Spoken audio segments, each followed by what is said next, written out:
Welcome, everyone. This is your friend, the DN What If, here with another exciting fanfiction. Today, we're diving into the story of what if Deku became society's reckoning? If you enjoy this video, don't forget to hit that like button and subscribe for more fanfiction content just like this. Now, let's get started with the fanfic. A puddle showed a mirror image of the sun in the sky, right as a familiar pair of red sneakers ran across it and made the image ripple. The one who ran across it soon came into focus, showing it was a teenage boy with messy green hair that had a slight black tint to it and large emerald green eyes. Freckles adorned his cheeks as well. His current attire consisted of a black Gakuren-style uniform for junior high with faded gold buttons, and a yellow backpack that looked stuffed to the brim. Bruh.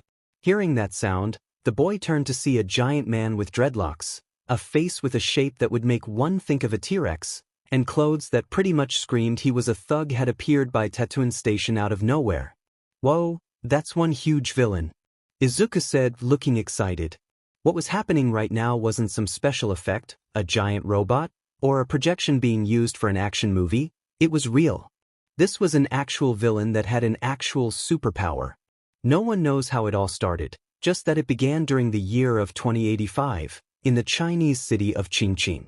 A small power surge happened one late of night and caused all the lights to turn off for 10 minutes, making a newborn baby in a hospital's nursery start crying out of fear. It was expected that the baby would have stopped once the lights eventually turned back on. However, this wasn't what happened, as only 2 minutes after the lights went out, the baby's father, who was watching them at the time and stayed when the power went out, saw the child glow.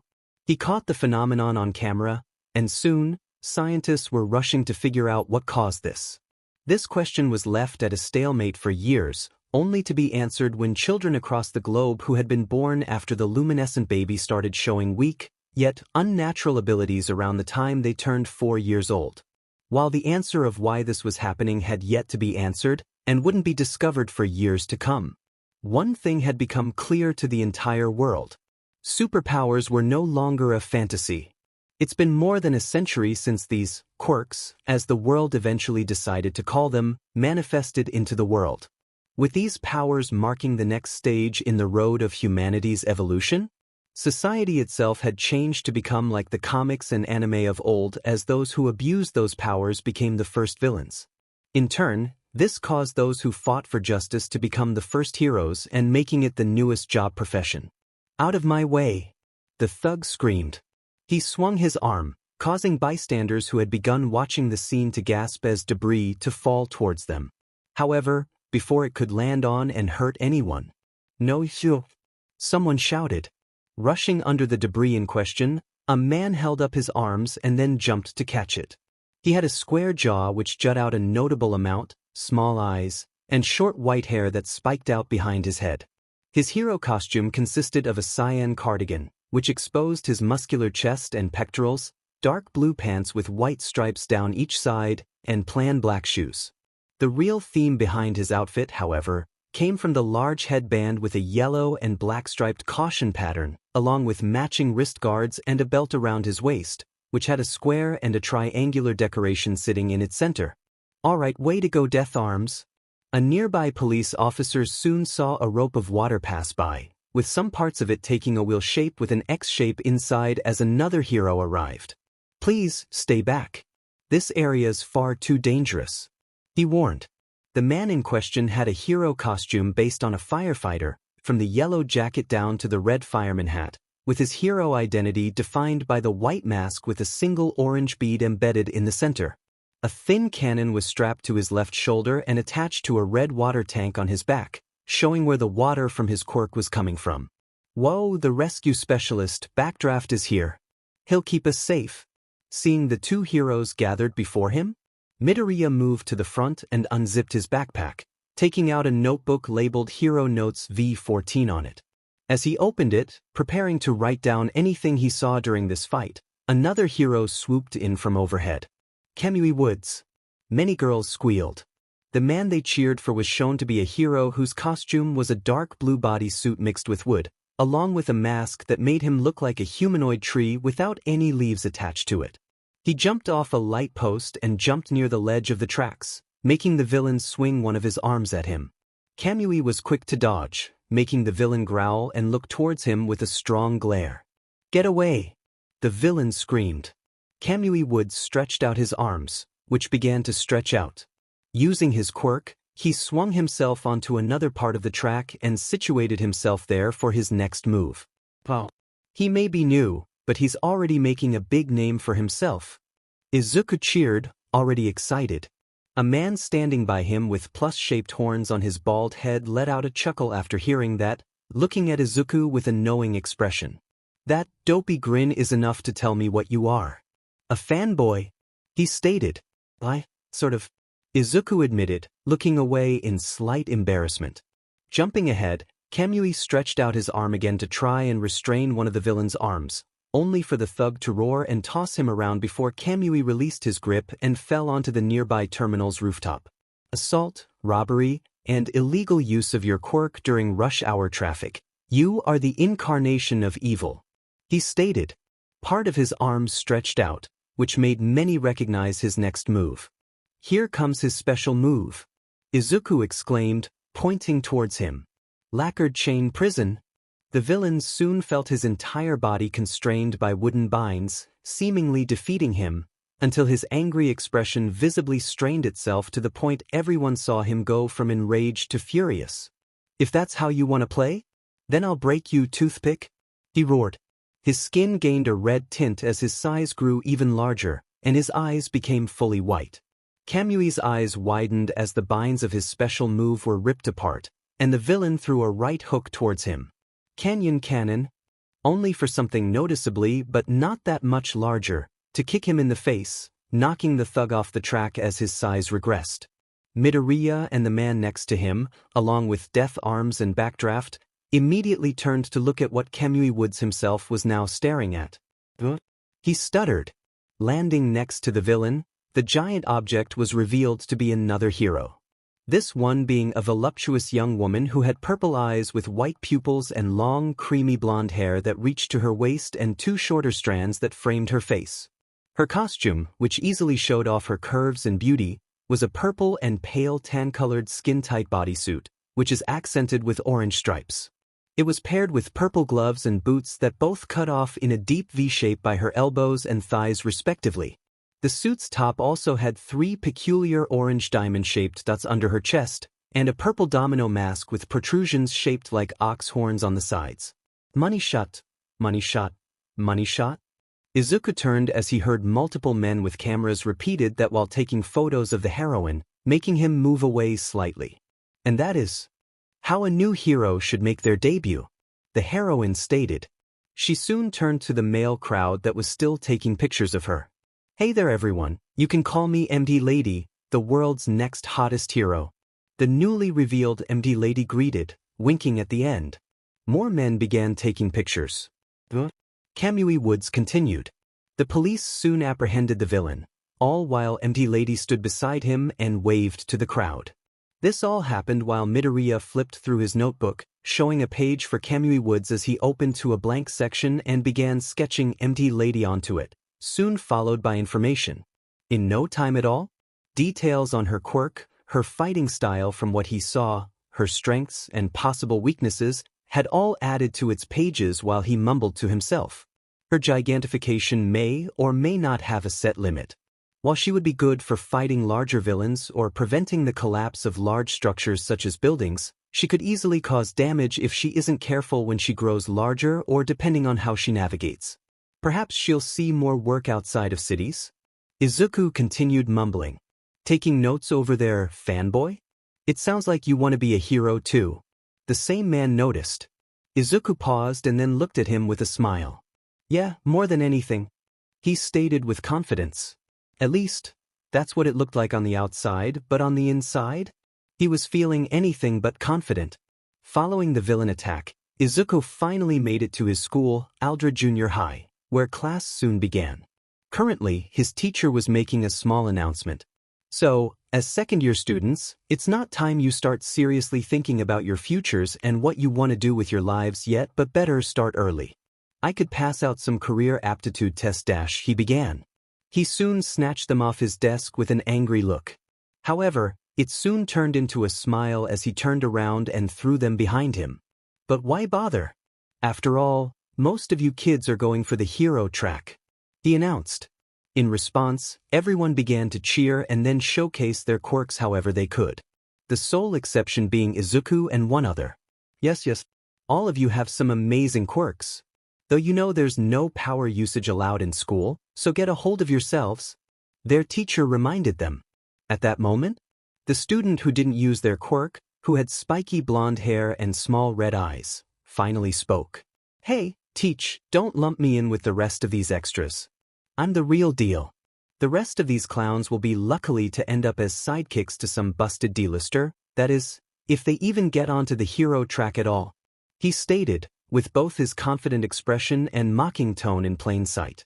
Those words made almost all of his classmates look at him with anger. You think you're better than us, Katsuki? A male student screamed. I don't think I know, Bakugo stated, giving a goofy smile to stab his knife of mockery even further into them.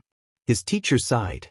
That attitude of yours aside, you do have impressive test results, so your chances of attending UA are high, he revealed, if only to make everyone shut up. Everyone stared at their teacher in shock, the exception being Midoriya. No way, he's going for one of the 4 great hero schools of Japan? A male student questioned. And the one that everyone claims is the best no less. A female student added in, equally shaken.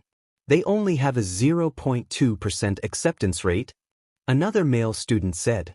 Bakugo soon broke into a smirk as he jumped onto his desk and let out an explosion from his hands, looking at everyone like he was a king and they were peasants. Which is exactly why it's the only place worthy of me, he stated, pointing one of his smoking hands at himself. He pointed at the students to his left. I aced the mock test, and my quirk has more uses than anyone else at the crappy excuse of a school, he declared. Then he pointed at the students to his right. However, I won't just get accepted there, Bakugo continued, his confidence growing larger. He then pointed at himself with a toothy grin and a focused gaze. I'll become the one who surpasses All Might himself as the #1 hero. The only thing standing in my way of that goal is my last year here and graduating from there, then taking the hero scene by storm, Bakugo announced, still grinning. Realizing that what he said only made things worse, the teacher decided to take a gamble by saying something else, hoping it wouldn't go as badly as he expected it to. Oh yeah, Midoriya wants to attend UA as well, he revealed. Bakugo froze as Izuku flinched, as his classmates slowly turned to look at him. The teacher was about to say more, trying to stop the fire he set off, but before he could it had already burned. Aside from Bakugo, who was still standing in place, frozen by the words he just heard, his entire class began to laugh at Izuku. Most of them were only doing so because they thought what their teacher said was funny. However, some of them took it a step further. Oh, that was a good one, teach? A male student laughed. As if a quirkless loser like him could ever enter the hero course at any school, much less UA. Another male student stated in a mocking tone, one whose quirk allowed him to extend his fingers up to half of his overall body height. Hearing those words, Izuku lowered his head slightly. Unfortunately, even after a century since quirks had first appeared, 5% of the population was still without one. Most who qualified under this were older people from earlier generations when the rates for being quirkless weren't as low as now. However, for Izuku's generation, the chances of being born without a quirk were as difficult as getting into UA, and by the research available, in 5 short years, it would become completely impossible for anyone to be born without a quirk. The boy screamed and fell off his chair as Bakugo turned towards him and let off his quirk. Even though he wasn't anywhere near Izuku, he was familiar enough with the short-tempered blonde's quirk to react when aimed in his direction. Aside from the 2 who were mocking him, the rest of their class now showed looks of fear and/or horror. Some were familiar with this reaction, while others had only heard of it until that very moment. Listen up. You're even worse than all these extras here, you quirkless wannabe. Do you really think they'd take someone like you when they could have me? Bakugo said with a wide scowl on his face. As Midoriya tries to explain his reasoning, Bakugo slams his hand down, setting off an explosion that knocks the cinnamon bun off his desk. Come on, Deku. The maniac towers over the cowering boy. You're totally quirkless. And you think you can rub shoulders with me? Midoriya futilely scoots away. Wait, no, Kaken. I wasn't trying to compete with you. Not at all. It's just been my dream. Since I was little, and well, there's no harm in trying. Try. Try what? The entrance exam? Sparks and smoke from Bakugo's palms threatened to end the boy's very existence. What can you even do? Said boy looked down at his feet as he shrank down in place. Get back in your seats, you two. I have to actually teach now. Their teacher stated. The two went back to their seats. As class officially began after that mess, Midoriya tightened his fists as he held a poker face. Despite what Bakugo had said, Midoriya hadn't given up. He had no intention to give up on entering UA High's hero course. Except, was that even possible for him? It was the end of class, and Izuku had planned to just go home like usual when Bakugo and his lackeys stopped him. Stealing his notebook from him, Bakugo held it away from Izuku, a cold look on his face. I don't know what you're doing, Deku, but we're not done, he said, waving the notebook in Izuku's face mockingly. One of his lackeys looked at the notebook before asking, What you got there? Don't tell me you're taking notes on how to be a hero? The other asked, but it was more of a statement. It's so pathetic. They both laughed. He's delusional. They continued to chortle. Yeah, real funny guys. Just give it back. Before Izuku could reach out a hand and retrieve his notebook, Bakugo used his quirk to explode it, throwing it out the window. That's so mean.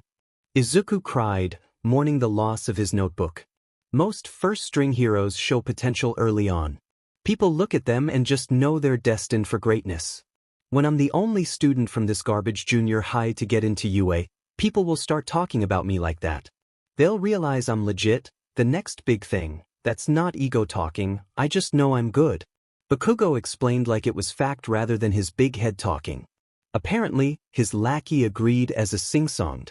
Ego escaped his mouth. Then, Bakugo smiled. Izuku didn't like that smile. It was a smile promising pain and punishment if Izuku didn't do as he said. Here's a little word of advice, nerd. Don't even think of applying. Or else.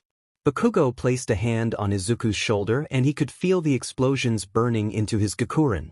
The smoke made him a little dizzy, but he was used to it now with all the bullying over the years.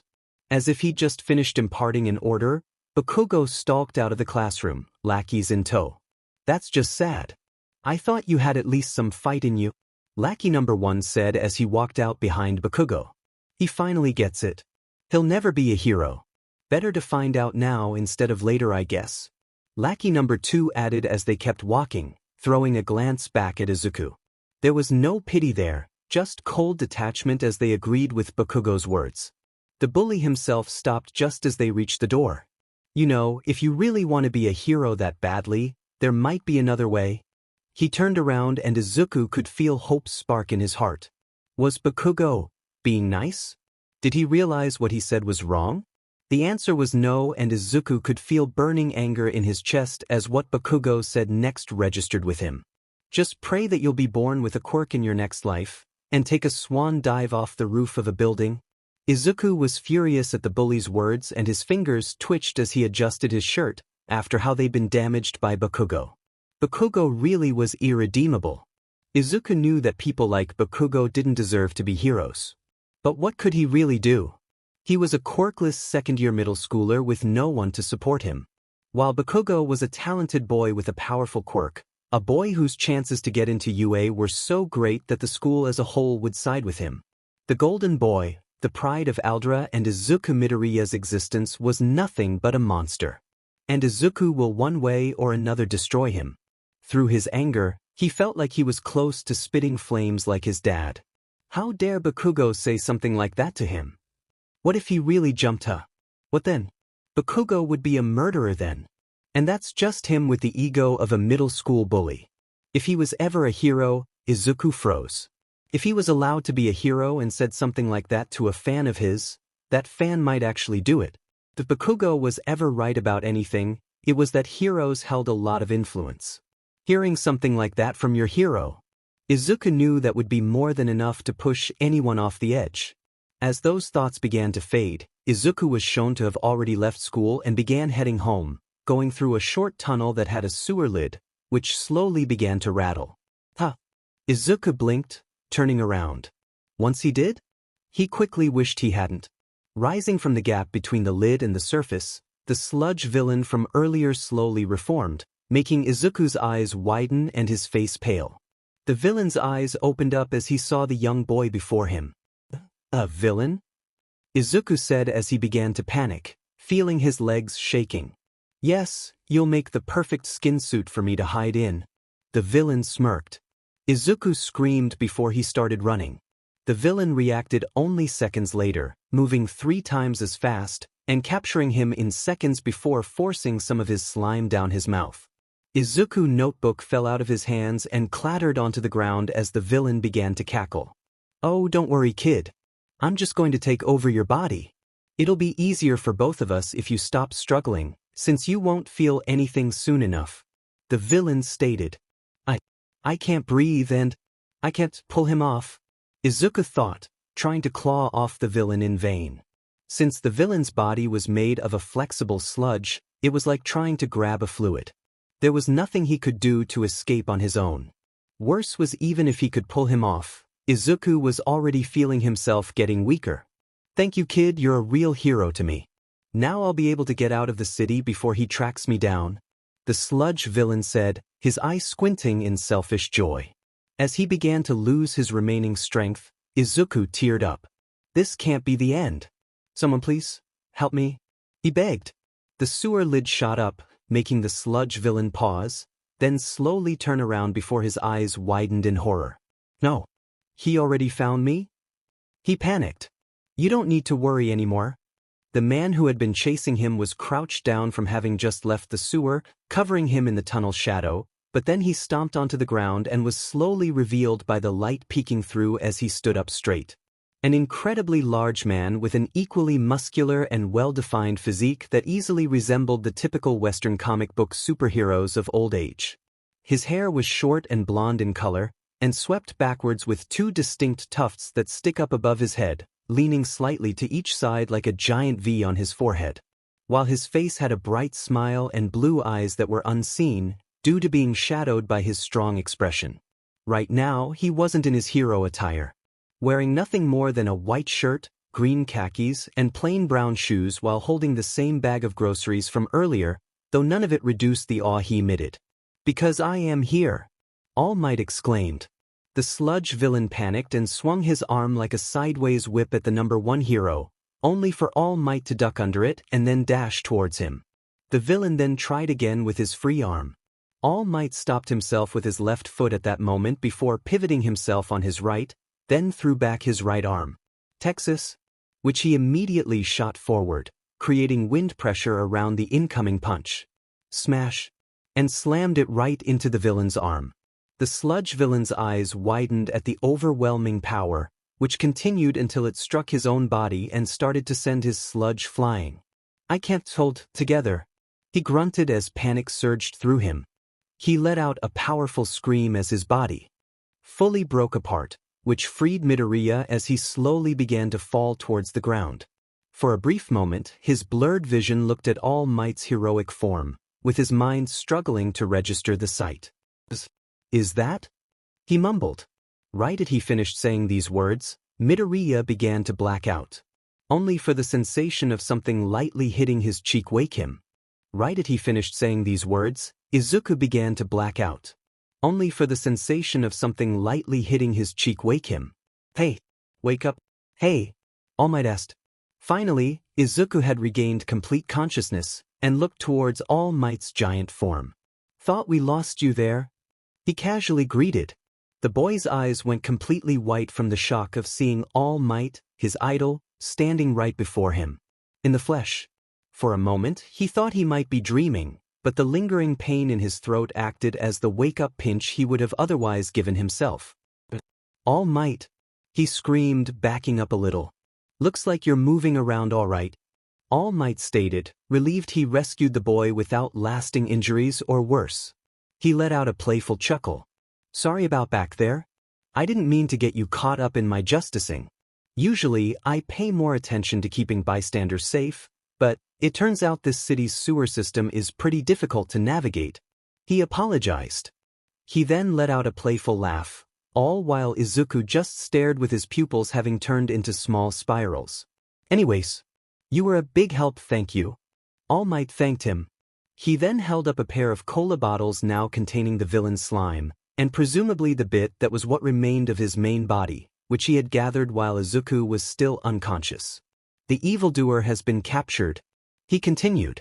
The most amazing hero in the entire world, All Might, is standing right before me, in the flesh, Izuku thought, feeling his mind racing 1,000 miles per second. As he watched All Might, who was still in his pose, the hero's shiny white teeth flashed. He looks so much cooler in person. His mind screamed loudly enough to wake the dead. Izuku started looking for his notebook. I have to get an autograph. Please don't leave just yet. Let me just find my notebook and grab a pencil. He begged. All Might held out his notebook to him. Oh, thank you. Izuku thanked him. He let out a scream as his eyes saw the next blank section he opened to, where All Might's autograph was already present. He even drew a picture his eyes and eyebrows next to it for added flair. You already signed it? Izuku exclaimed happily, his eyes shining as brightly as his smile. Izuku immediately began bowing multiple times in a row, doing so at speeds so fast that it was a miracle that he didn't hurt himself from it. Thank you so much. This will be an heirloom, a family treasure passed down for generations to come. He stated, ignoring how stupid he looked. All Might simply gave him a thumbs up in response. Well, I've got to get this guy to the police so they can take care of him, so stay out of trouble. He stated, holding up a hand as his wave goodbye. Izuku gasped, realizing the chance he was about to lose. The chance to ask his idol. Hold on just a second. I have a question I'd like to ask. He put his hand on All Might's shoulder at that moment, who then jumped right into the air, then screamed as he was forced to grab All Might's leg before he was slingshot across the sky. All Might soon felt the unexpected weight and saw the boy holding onto his leg. Hey, what do you think you're doing? I love my fans, but this too much. Let go. All Might shouted in shock. I can't. We're flying right now, so if I let go, I'll fall to the ground and die. Izuku replied, his eyelids and mouth flapping in the wind. All Might paused as he realized that. All right, that's a good point, he said, slightly embarrassed. The green-haired kid managed to hold back his screams, then made his next reply. I didn't mean for this to happen. I wanted to ask you a question and tried putting my hand on your shoulder to ask you to wait, but then you jumped. He apologized. Relax, it's fine. This mistake is on me. Now please, close your eyes and mouth until we land. All Might replied, feeling the liquids of both splashing onto him. Midoriya gave a slight nod then closed both. Alright, now to find a dash, All Might thought. He soon felt an uncomfortable and unfortunately familiar sensation in his throat. Asterisk cough. He brought his hand to his throat, right before coughed out a bit of blood onto it. Shit. All Might thought worriedly. Their flight ended as All Might finally landed on a building rooftop with a door leading inside. Once Izuku finally felt the lack of wind hitting him, he let go of All Might's leg and showed his face, which now looked like it had all the life sucked out of it. My whole life just flashed before my eyes. He mumbled while trembling. And that there is why heroes always keep the civilians who watch them fight villains in a safety area. Even though we may be heroes, we're just as capable of hurting people if we aren't careful with our quirks. All Might warned. Izuku, who was still regaining his bearings, lifted up his left hand and made an O with say he understood. You said that you had a question, right? I'll let you ask it, but make it quick. All Might continued. Hearing that, the timid boy snapped out of it and then hit his chest to regain some of the air his lungs lost from all the screaming he did during the first part of the flight. Alright, what I want to ask you is, he began. The words had trouble coming out, as he remembered some of the things that had been said to him by others. Sometimes, I feel like a failure. That deep down, Part of me accepts that there's no hope for me, he thought. He tightened his fists. But even so, I can't give up, not until I know for sure. That's why I have to ask him. He continued, trying to encourage the words to come out. If you have nothing to say, then I have to go now. All Might said, turning around. Is it possible to become a hero if I don't have a quirk? Izuku asked with a loud shout. At that moment, All Might, who had been ready to leave, froze in place as those words echoed through his ears. Almost like they hit close to home. Little did either of them realize what those words would lead to. And not anything good. Izuku had just asked the NO degree one his question. Silence followed for a few seconds, and then Izuku decided to continue speaking, with tears in his eyes as he did. I'm just a normal kid among a world of people with powers, and who are special because of them, but, since I first saw you, I've wanted nothing more than to become a hero. Maybe part of me trying to reject the reality that I can't be one, and maybe it's stupid that I still believe there's a chance, but I need to know, he said, lowering his head. Sniffling a little, he looked up again, his eyes briefly shining from his tears. Could I ever hope to be someone like you? Midoriya asked, almost begging. All Might then looked at Izuku again, but just as he was about to respond, whoosh. His body began to steam up, confusing the teenage fanboy before him as he did. Crap? All Might grunted. Right after saying that, a huge puff of steam covered All Might's form and made Midoriya scream. All Might, are you okay? He panicked. Luckily for him, he got his answer as the steam slowly began to disperse, but once he could see All Might again, he felt his eyes go wide before he rubbed them with his arm in disbelief. Standing before him wasn't the giant he idolized, but a withered remnant of it. All Might was now a very skinny man with sharp, angular features and long limbs, a long neck, and his eyebrows now completely absent. His clothes from before had become baggy on his current frame, almost as if they only accommodated his other form. Why you deflated. No, maybe you're an imposter, or, no, not that. I must still be unconscious from that flight and need to wake myself up. Izuku panicked, the shock too great for him to comprehend. All Might let out a sigh, rubbing his head. Well, I let this happen by saying you could ask me a question, so I guess it's only fair I come clean. All Might decided. Huh? Izuku exclaimed. While I won't explain the full details, you know how some guys at a pool suck in their gut to look buff? My quirk works somewhat like that. He explained, right as an imagined spot showed exactly that. No way. That's way too drastic of a change to be part of you quirk. Izuku shouted in disbelief. Well, you aren't wrong. It wasn't always part of my quirk. All Might admitted, his voice lowering. Izuku froze at that. Wasn't? He asked. Toshinori just sat down. Brace yourself now, what I'm about to show you isn't pretty, he warned. Izuku watched as he lifted the left side of his shirt, and then he gasped. What he saw was horrible. Around the same time, in one of the city's alleys, a few grunts were heard as the sound of the sludge villain could be heard. A small piece of him holding his eyes, which had shrunken with him and now resembled olives at their small size, slid outside of a pipe. Man, how lucky am I that All Might didn't find this part of my sludge.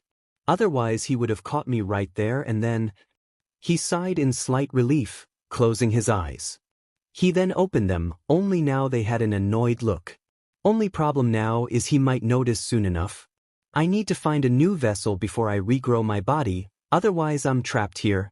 He realized. Man, that was sick. The sludge villain let out a sound of surprise, then hid behind a dumpster as he saw a trio of kids passing by. The trio in question was none other than Bakugo and his two cronies, who were passing through for whatever reason. You didn't hold back with Midoriya at all.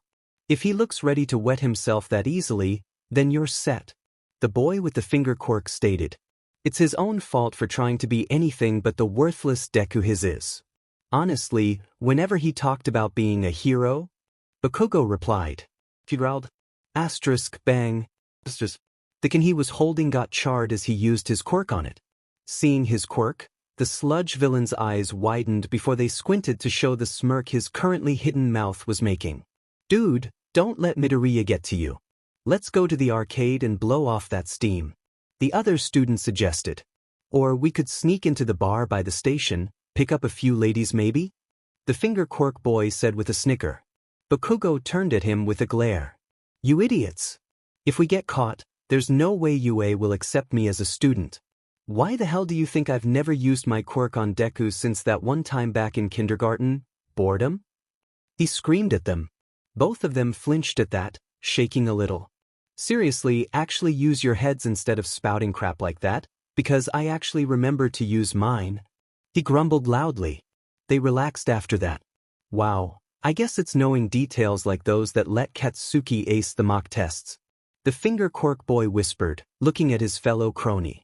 That must be the reason Midoriya's former desire to be a hero set him off so badly. The other boy whispered back, gulping after he did. Right at that moment, the sludge villain began to cackle, catching the trio off guard. Hey, who's there? Bakugo warned, holding up his hand as it let off a few warning sparks. They got their answer when the sludge villain's regenerated slime body rose up, opening its mouth over Bakugo, who had no time to react as it chomped down on him. Asterisk boom. Bang. Bam. His two cronies screamed as the entire alley area caught on fire, and caught the attention of many, while others began to scream and panic from the explosions. Izuku was still staring in horror at the sight that All Might, or Toshinori in his current form, had revealed to him. Then again, who could blame how he reacted? All Might, the seemingly invincible hero, had a nasty scar. Pretty gross, isn't it? I got this wound in a fight 5 years ago, and it didn't stop at just the skin. My respiratory system was destroyed, and I lost my whole stomach, so it's a miracle that I'm even alive right now. Worse is that all the surgeries have worn me out, and there's no way to fix it. The form you saw before is me using my quirk to recall my old strength, but only for so long. Toshinori explained. He then closed his eyes. As of now, I can only do hero work for 3 hours. He revealed. You can only be active for that long? No way. Izuku breathed. Right after saying that, he realized something. Wait, just who was it that gave you such an injury? Going by the color, it looks like it came from Toxic Chainsaw, but then you would have a cut across your torso. That looks more like someone stabbed right through you. He asked as he analyzed the wound. The injury had a circular shape, with Toshinori's skin looking shriveled and stained with red spots, with a clear area that looked like someone had stabbed right through him. Impressive, you clearly know your stuff. Though you wouldn't be able to figure out who did this to me. After I was injured, both the head of the police force and the highest level of the HPSC did whatever they could to hide this fight from the world.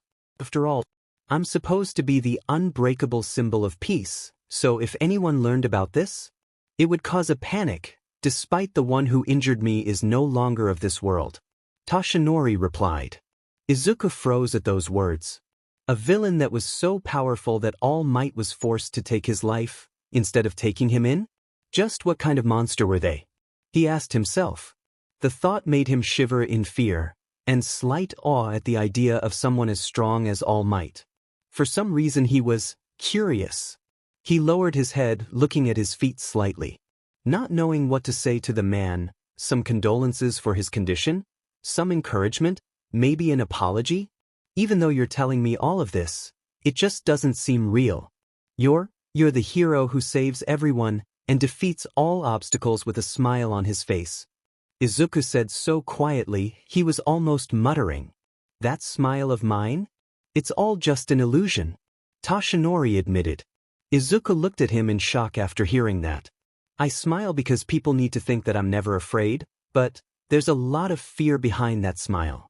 Especially as reality is sinking in. The reality that I made a mistake in holding up society on my own. He explained. Mistake? What do you dash? Izuku questioned. Kid, with how you judged my wound, I think you're smart enough to understand the comparison I'm about to make. Imagine hero society is a building, and I'm the sole pillar that's holding it up. Even if that one pillar is enough, what would happen once that one pillar starts to crack and then eventually breaks? Toshinori asked. It took a moment, but after Toshinori said that, the horror had already appeared on Midoriya's face. Regardless of it was because he died or retired from heroics, because of the gap between him and Endeavor, it wouldn't be long before villains notice and crime rates surge like they did in the era of chaos, just like how All Might is what brought it to an end. He realized as his eyes shook. Toshinori then coughed, breaking Izuku out of his stupor. Anyways, putting that aside, I haven't actually gotten to answering your question yet, he said, realizing how off track he had let things get.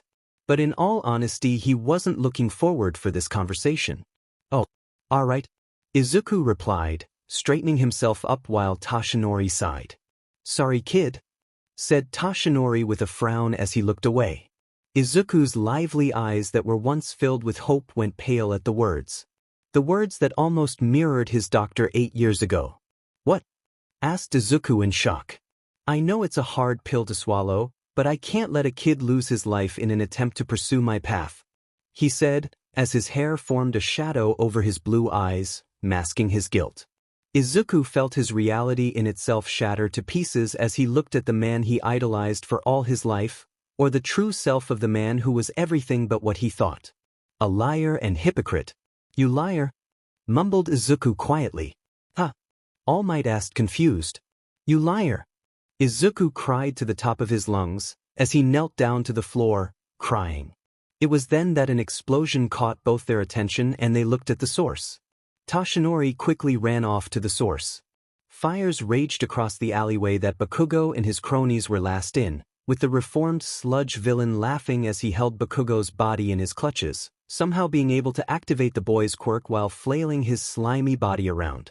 Both of Bakugo's cronies were surrounded by flames, unable to move without the risk of being engulfed by their blaze. I hit the quirk jackpot with this kid. With his power, I have the means to take down All Might. The villain laughed manically. He released more explosions as some heroes finally arrived.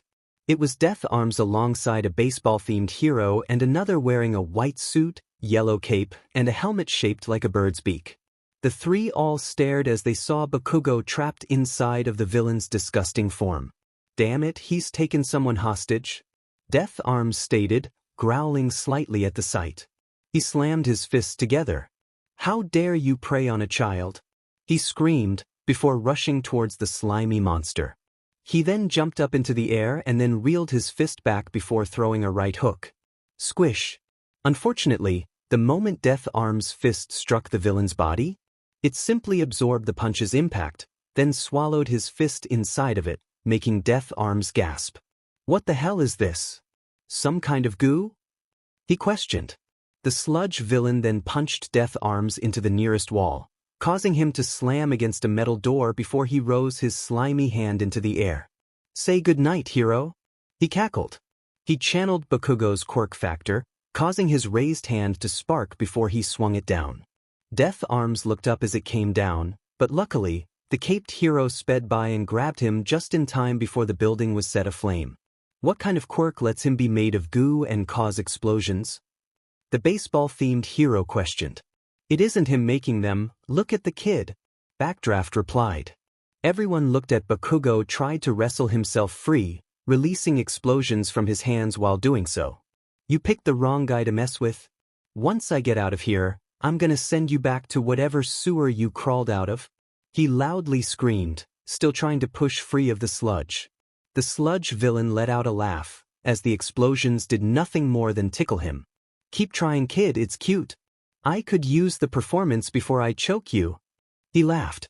The slime on his body shifted and grabbed Bakugo again, this time pulling some of his mouth area over Bakugo's to cut off his air supply as he released more explosions from his slimy hands. Kamui Woods, who had tried to grab Bakugo during the moment he got free, was forced to pull his arm back to avoid it being set on fire. Unable to grab him, he instead used the opening to rescue the two cronies and some other civilians. Backdraft, douse the flames near him. I can't save the hostage, Kamui requested, moving those he rescued to safety.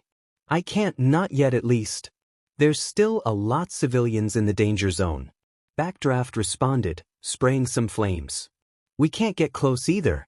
His quirk is making our attacks useless, and we'll just get blasted if we try. Even worse is he's started suffocating the hostage. Death Arms said, trying to find an opening they take advantage of. A few stomps were heard, causing a woman in the crowd of civilians to gasp and point to its source. Look, it's that new hero, lady. She'll stop this guy. Hearing this, one of the sludge villain's eyes moved behind him, allowing him to swing his arm towards a tall building structure as MT Lady approached. A quick explosion caused the building, which had people inside of it, to tilt. MT Lady immediately caught it, but when she tried to shift her feet to move it to a safe spot, it bumped into another building. Looking to the side, she paled as she realized the situation she was now in. No good, this is a one-lane road. I can't get the traction I need, she shouted. Kamui Woods jumped across the buildings and to the damaged building she held. Don't worry. I'll get everyone out, he stated. Damn it, he keeps putting us into a shutout. Are there any other heroes on their way? The baseball-themed hero questioned. It was then that Toshinori finally arrived on the scene, taking a moment to catch his breath, which is when he saw the horror. What? No, I captured him, didn't I? He thought.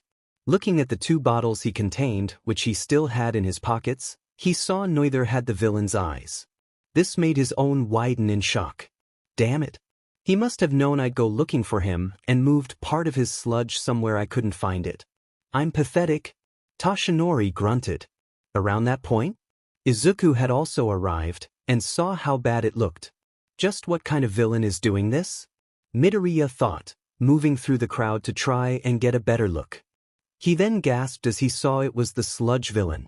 No way, but I thought All Might caught him when dash. Izuku then paused, recalling his sludge was held in not 1, but 2 bottles. It didn't take long for him to theorize how he was here now. Part of his sludge must have gotten away, allowing him to hide escape. What else could go wrong? Izuku thought, feeling himself panic. This is bad, none of the heroes are able to do anything. Izuku regretted saying that once he heard that civilians reply, unaware it that wasn't even the worst of it. Can you blame them though? That villain's got access to an exploding quirk from the kid he's got hostage. He froze at that. Exploding quirk? No way, don't tell me. He realized, looking at the sludge villain again. Izuku's eyes widened as he saw Bakugo struggling within the sludge, running out of air. No, he has Bakugo. Izuku panicked. Hey, hold on a second. Isn't that the villain that All Might was chasing earlier? Someone asked. What? All Might? He lost. Another panicked. No way, but he did chase the villain after he went into the sewer. It's possible that he doesn't even know he escaped back to the surface yet. A female civilian replied. The other heroes need him, he better hurry. The second civilian stated, hoping that he'd arrive soon. Toshinori lowered his head in shame. Except, I can't. Damn it, why am I so worthless? He thought, gripping near the area of his shirt hiding his wound. Izuku was also listening and knew that their hopes wouldn't be answered because of him. He would have had enough time to show up and stop him if I hadn't wasted it. Worse, none of the other heroes have the right quirks. There's no guarantee others are on the way or have the right quirks if they are, or that they'll even get here in time before Kaken suffocates. This is all my fault, he thought. As the sludge villain kept laughing, Bakugo's eyes started to roll up. Izuku realized what that meant, and felt himself shaking at the sight. As Midoriya stared at the sight of Bakugo's form, something within him began to well up, and before he even realized what he was doing, his notebook fell to the ground, and he began running towards the sludge villain. A sight that shocked All Might, the civilians, and every other hero on the scene. No, stop. You're gonna get yourself killed. Death Arms screamed. But Izuku didn't stop. No, it was more like he couldn't stop. It was such a shock to see him run out that even the sludge villain froze. What am I doing? Why am I running? Why can't I stop? He questioned, still running ahead. Only then did the sludge villain remember what was going on. Wait, why am I freezing up? I've got to kill this brat. He shouted. What do I do now? Izuku thought. At that moment, he recalled the page about Kamui Woods in his notebook. Page 25, right? He thought as he grabbed his backpack and began to pivot. The sludge villain threw out his arm, only for it to hit Izuku's backpack, which he threw towards him, causing the All Might-themed pencil case inside to break open and make the pencils inside to fly out, with 2 flying right into the sludge villain's eyes. "My eyes!"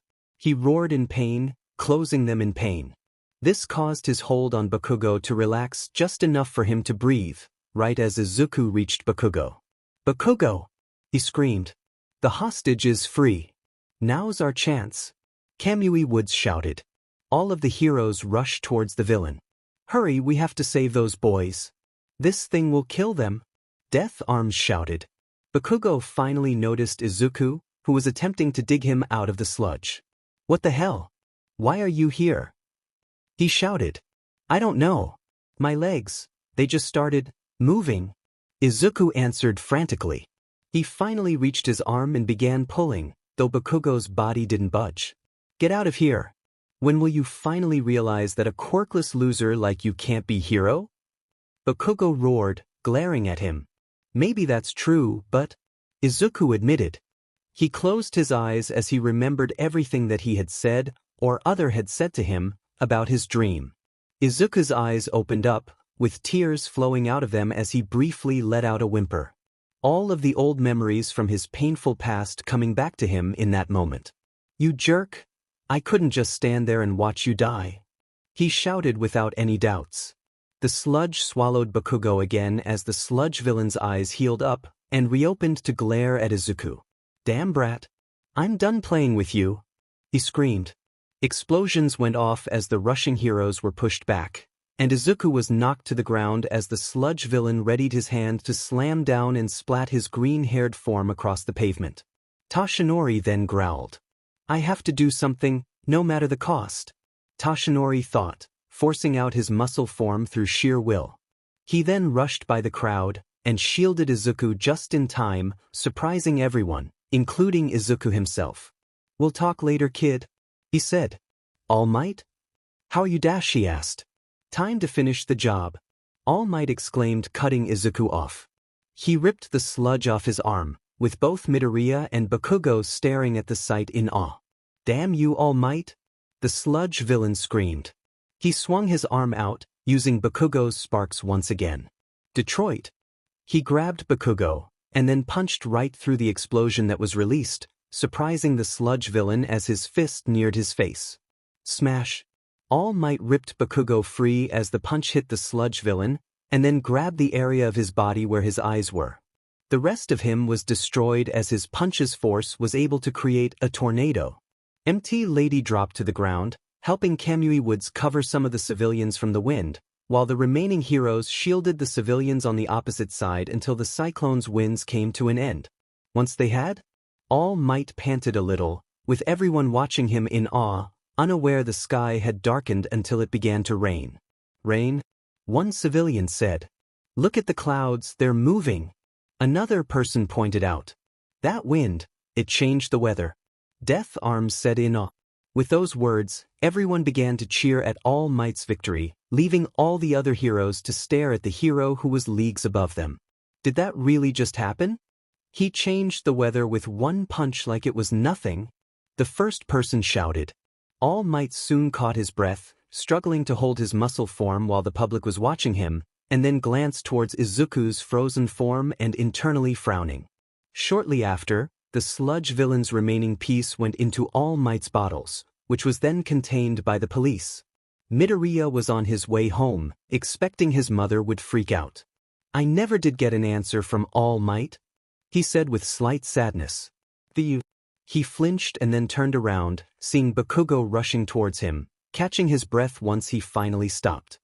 He said nothing at first, but then let out a slight growl. "Listen up. Don't you dare think you saved me today, because you didn't. You did nothing. Don't change your mind about applying to UA's hero course after this. That's my only warning to you," he screamed. Bakugo then turned around and began walking off, leaving Midoriya to stare at him in surprise. "Wait, all of that was just to yell at me?" Midoriya thought, feeling a little weirded out from it, though he could tell why he yelled at him. Because he had to share the attention with Izuku even though he was scolded harshly instead of the praise that was given to the blonde for his strong quirk. Izuku's fists clenched tightly, so tightly his knuckles turned white. He felt so much anger at the selfish attention-seeking bastard right now that it was getting too much to bear. There was literally nothing that could make this day worse for the green-haired boy. It was a disaster all over. First, the whole class made fun of him for wanting to attend UDA, and then he was almost killed by the sludge villain. Then his dreams shattered by All Might, and Kat-chan was almost killed by the same villain, and he was scolded by the damn heroes, and Bakugo just had to be an asshole again now. There was nothing that could make today worse. Young man, we need to talk. Looks like the universe just took Izuku's thoughts as a challenge and won. The green-haired kid turned to see All Might in his skinny form looking at him with frown. His eyes seemed worried but angry. What were you thinking running in like that into danger, young man? All Might asked in worry. If I haven't been there, you would have been dead along with that kid. Izuku looked down at his feet as he pressed his thumbs together and answered nervously. I'm sorry, sir. It's just, whenever I see someone in distress, my legs move on their own before I get the chance to think. Izuku explained with stuttering. All Might let out a sigh as he looked at Izuku with nostalgia and sadness. His face looking like he was torn between sadness and pity. Look, young man, I told you, it's almost impossible to be a hero without a quirk.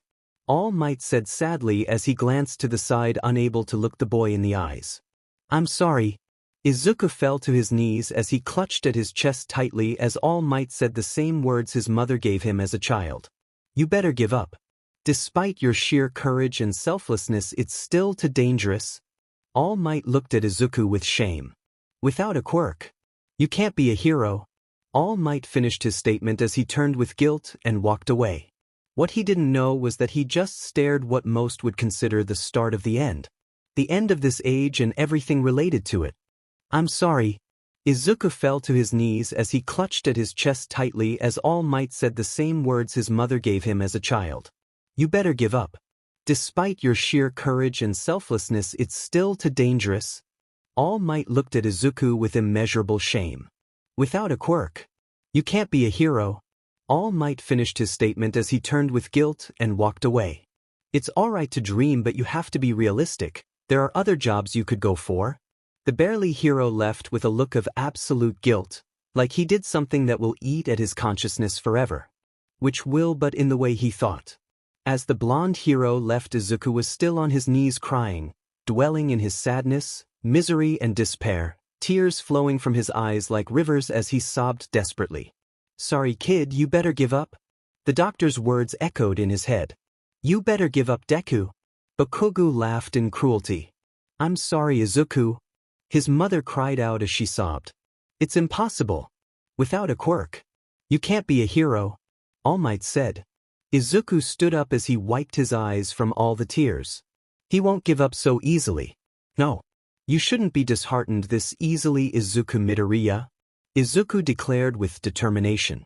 Like All Might said, even if you can't be a hero, you still have many other jobs to aim for. So don't give up. Izuku dusted off his clothes as he started walking to his home. Even if his dream is over, that doesn't mean that life is as well. He can still do many other things. It might not be a direct route, but I can still help others. It's too early to give up. Izuku exclaimed as he started walking home. Little did he know he was going to see how distasteful this world truly is very soon. Home was never more welcoming, but at this point, anything was more welcoming than what he went through. It was not easy to hold back your tears in front of your mother or your idol, the man that you looked up to for all of your life turned down your dream. It was emotionally draining to say the least. Izuku? Is everything all right, sweetie? Inko asked in a worried tone. Yeah, everything's all right. Izuku said as he took off his shoes, then rushed to his room hoping his mom wouldn't notice his injuries. He reached his room, his only safe haven, but it looked different. Everything in that room that he loved her so much, that he spent his entire life decorating, disgusted him. But he knew it wasn't the room that changed. He was the one that changed. He laid in bed, rethinking all of his life's decisions, and cried. It wasn't his fault he was born quirkless. He didn't want that. All he wanted was to have a great quirk and help people. Is that too much to ask? Is that a crime that the world decided to put him in torment for the rest of his life? Then there was a knock on the door, which filled Izuku with dread. Izuku? Honey. I saw the news. Are you okay? Inko asked in worry from behind the door, and Izuku let out a groan of absolute despair. Why did she have to find out about this? Honey. His mom called again. I'm fine, Mom. Please, just leave me alone for a bit, please? Izuku asked, his tone filled with despair and sadness. There was a short pause after the green-haired boy's question. Then the sound of footsteps getting farther away was heard, and Izuku let out a sigh. He was tired, he felt tired, but he also felt empty in the inside. After he got his dreams shattered like this by the NO degree 1 hero like that, he didn't know what else to do. Sure thing, he decided he could still help other people somehow, but he didn't know how to do that. After some time of thinking of what to do, he drafted into a complete opposite subject from his future, his past. His goddamn past with that bastard Bakugo. If you want to be a hero so bad, there might be another way. Pray you'll be born with a quirk in your next life, and take a swan dive off the roof of a building, Bakugo called out with a laugh. All of Izuku's sorrow, sadness, despair and pain became something new. Hatred to the bastard who hurt him, hatred to the teachers who did nothing, hatred to the people who would look at him in disgust the second they find out he was quirkless. Along with rage, pure unadulterated rage that was bubbling under his skin, threatening to explode outwards. Seriously, was that such a huge crime these days that he was treated like this for 10 fucking years? He really wanted to get back at Bakugo, but he was realistic enough to know that this wouldn't happen in his wildest dreams. Bakugo was his polar opposite, everything Izuku was not: strong, confident, popular, with a fucking quirk. So how in the name of God could he get back at him? Izuku shook his head as he got up from his bed with a sad look. No need to waste his time on such things. It was pointless. But his feelings of rage and hatred were still boiling, waiting for anything to be unleashed on, but he didn't have that at the moment. Izuku, dinner is ready. Inko called out from the kitchen, and Izuku sighed as he got up and started walking to the dining room. Coming, Izuku said as he went to eat. I was thinking of visiting the Bakugos later this week. Would you like to come with me? Inko asked. Izuku froze mid-step as he was walking, then he yelled as he knelt down and slammed his left fist on the ground. Izuku, honey, are you okay? What's wrong? His mother asked, rushing to his side. She got to her knees beside him and embraced her son in a worried hug. When Izuku didn't respond, her worry only grew.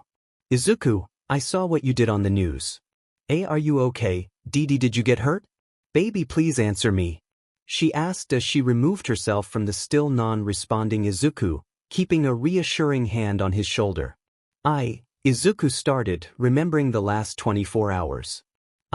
He slowly raised his right fist. Izuku? Inko asked nervously. Somewhere deep within Izuku's mind, a drop of liquid red rage dripped down into his soul. The ripples spread far and wide. Hate this life. Izuku roared, slamming his other fist into the floor, as his mother leapt back in shock. Her son had never shown such anger in his life. Izuku. What? She couldn't finish her sentence before Izuku yelled again. I fucking hate Bakugo. Now Inko was even more shocked. She had never heard her son swear before. He's been torturing me for 10 years. Ever since he learned I was quirkless. He what? Inko asked, looking at Izuku with her green eyes filled with confusion and worry. Izuku, why didn't you tell me? I thought he was my friend, Izuku answers. I thought that maybe if I treated him kindly, gave him time, that he'd stop it and we could go back to being on good terms. I guess I realized that wasn't going to happen when school ended earlier today, and he told that if I wanted a quirk I should jump off a roof and hope I get one in the next life. He let out a dark chuckle at that revelation while his mother just gasped in shock. I'll have talked to the Bakugos. But first, I have to calm down my son. Inko thought to herself. Izuku, it's okay, I'm here for you. You know that. I'll talk to the school teachers and... Oh, they know, Izuku interrupted. They know what he and the other students have been doing, and they don't do anything to stop it. If anything, they praise Bakugo. Say someone needs to show the quirkless kid his place in the world and all that crap. But you want to know the final touch on the worst day of my life? I met All Might. Izuku growled. Inko's anger was replaced with confusion at this point. How is meeting All Might a bad thing? She asked her son. Izuku let out a low chuckle. Well, you'd think it was a good thing, wouldn't you? He saved me from the same villain that attacked Bakugo earlier when I was walking through an underpass on my way home. Then he signed my hero analysis book number 13, which, by the way, got burned before I left school. Guess who did it? Then I asked him the question I've been needing to ask him for years. Inko knew what that question was. And he said no. Said a quirkless person couldn't be a hero and that I had to be realistic. Oh baby. Tears were threatening to fall from Inko's eyes now. To hear that her son's dream had been shattered by the man he looked up to all his life. And after the incident in the shopping district, he caught me on my way back here. He scolded me and said that I could have gotten myself killed. And I... Tears filled Izuku's eyes again as he slammed his fist into the floor again and he started to cry. But why was I so stupid? He fell into his mother's shoulder, using her long green hair to soak up his tears as she embraced him and rubbed his back soothingly. He didn't notice that his mother was weeping as well. Drip, drip, drip went their tears onto the floor. Drip, drip, drip went the fury into Izuku's soul. After a few minutes the two stopped crying and Inko turned to look her son in the face. Listen to me, Izuku. You are not stupid, no matter what anyone says. If you can't be a hero, then be something else. Not being a pro doesn't mean you're not a hero. You've never said that before, Izuku interrupted. Inko stopped and looked at her son who was staring at her with a blank face. I asked you if I could be a hero without a quirk. You just started crying and saying you were sorry, like I was diseased or something. Izuku stood up and stepped away from his mother who was looking shocked at what her son was saying. You never believed in me, and now after 10 years you tell me this? You're just like them. Just like All Might. Just leave me alone. Izuku turned and walked away towards his room. Inko got to her feet and tried to stop him. Izuku, please. No. Izuku spun round and glared at Inko with a look she had never seen her make in his life. The anger in Izuku wasn't dripping anymore, it was pouring like water from a sink. I don't want to talk to you. I don't want to look at you. Leave me alone. He turned and stormed up to his room. Inko heard the door slam as he locked himself in. Oh, Izuku, Inko said sadly to herself, as tears started to reappear in her eyes. Izuku sat on the chair in his room, legs folded under his chin, trying to get his thoughts in order. He didn't know what was going on with him. He told his mother that he didn't want to talk to her and to leave him alone. What's wrong with me? He asked himself in his mind. Being in his room didn't seem to help.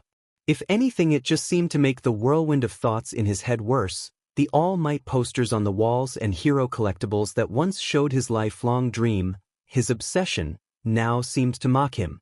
They became a reminder of what he could never be, because of something he could never have. The quirk.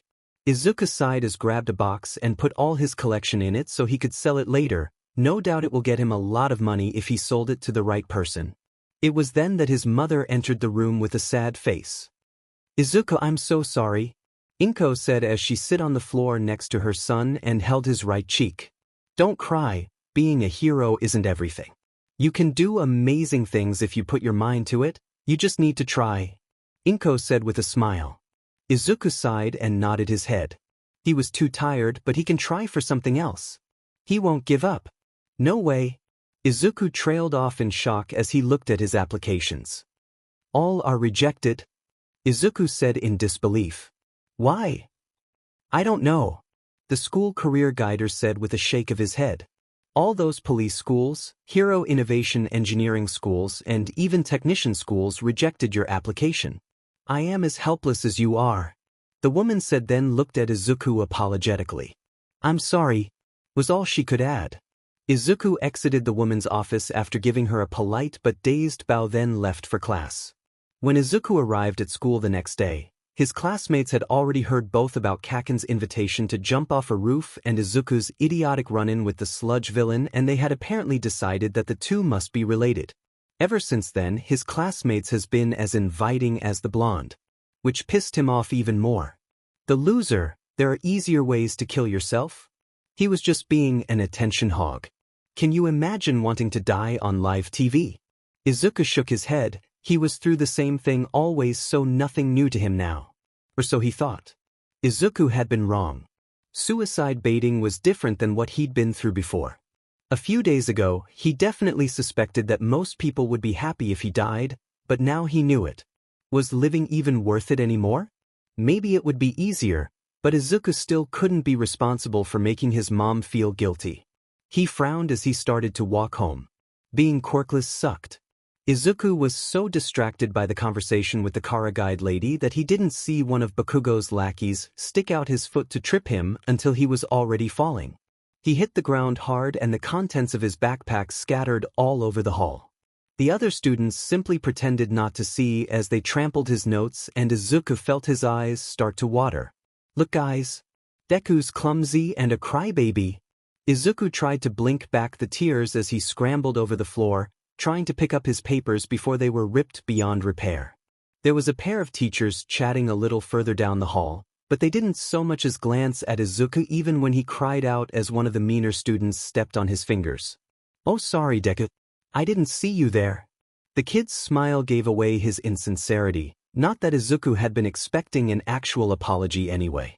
He finished shoving everything back into his bag and stood to get to class, trying to avoid everyone's eyes as he wiped away the tears. He's such a useless weakling, why does he even exist? Izuku kept his head down and did his best to ignore the whispers as he walked into the classroom and made his way to his seat. But the day kept getting worse and worse for Izuku. Look guys, it's Deku. One of the kids at another table called out as Izuku walking into the cafeteria with his shoulders hunched. The students sitting at the nearest table looked ahead and grinned as they walked to him. What's up, Deku? The boy with extendable fingers asked. Still alive? A small group of their classmates had surrounded Izuku. The kids were grinning and laughing like the fingers had just made the funniest joke on earth, but Izuku himself was just staring silently at the ground. He had nothing to do with them. Screw them all. Why so quiet? Another extra, this one with boulders for hair, asked. Finally realized that no one cares what you have to say? Izuku internally growled at that. Seriously, breaking his fingers when he uses his quirk was ridiculously easy. It's much easier than when they are at normal size. Well, it was about time he did. No one cares for what a quirkless loser who wishes to be a hero has to say. The boy with the popping out eyes said, seriously, his quirk was the worst. Izuku could grab a knife and cut the nerves off and he wouldn't have eyes. Or maybe you'd like to gather attention before you try to get yourself killed again? The girl who could barely lift her fucking phone with telekinesis said. God, she was as bad as eyeballs. He could just grab a knife and stab her. What good was her quirk?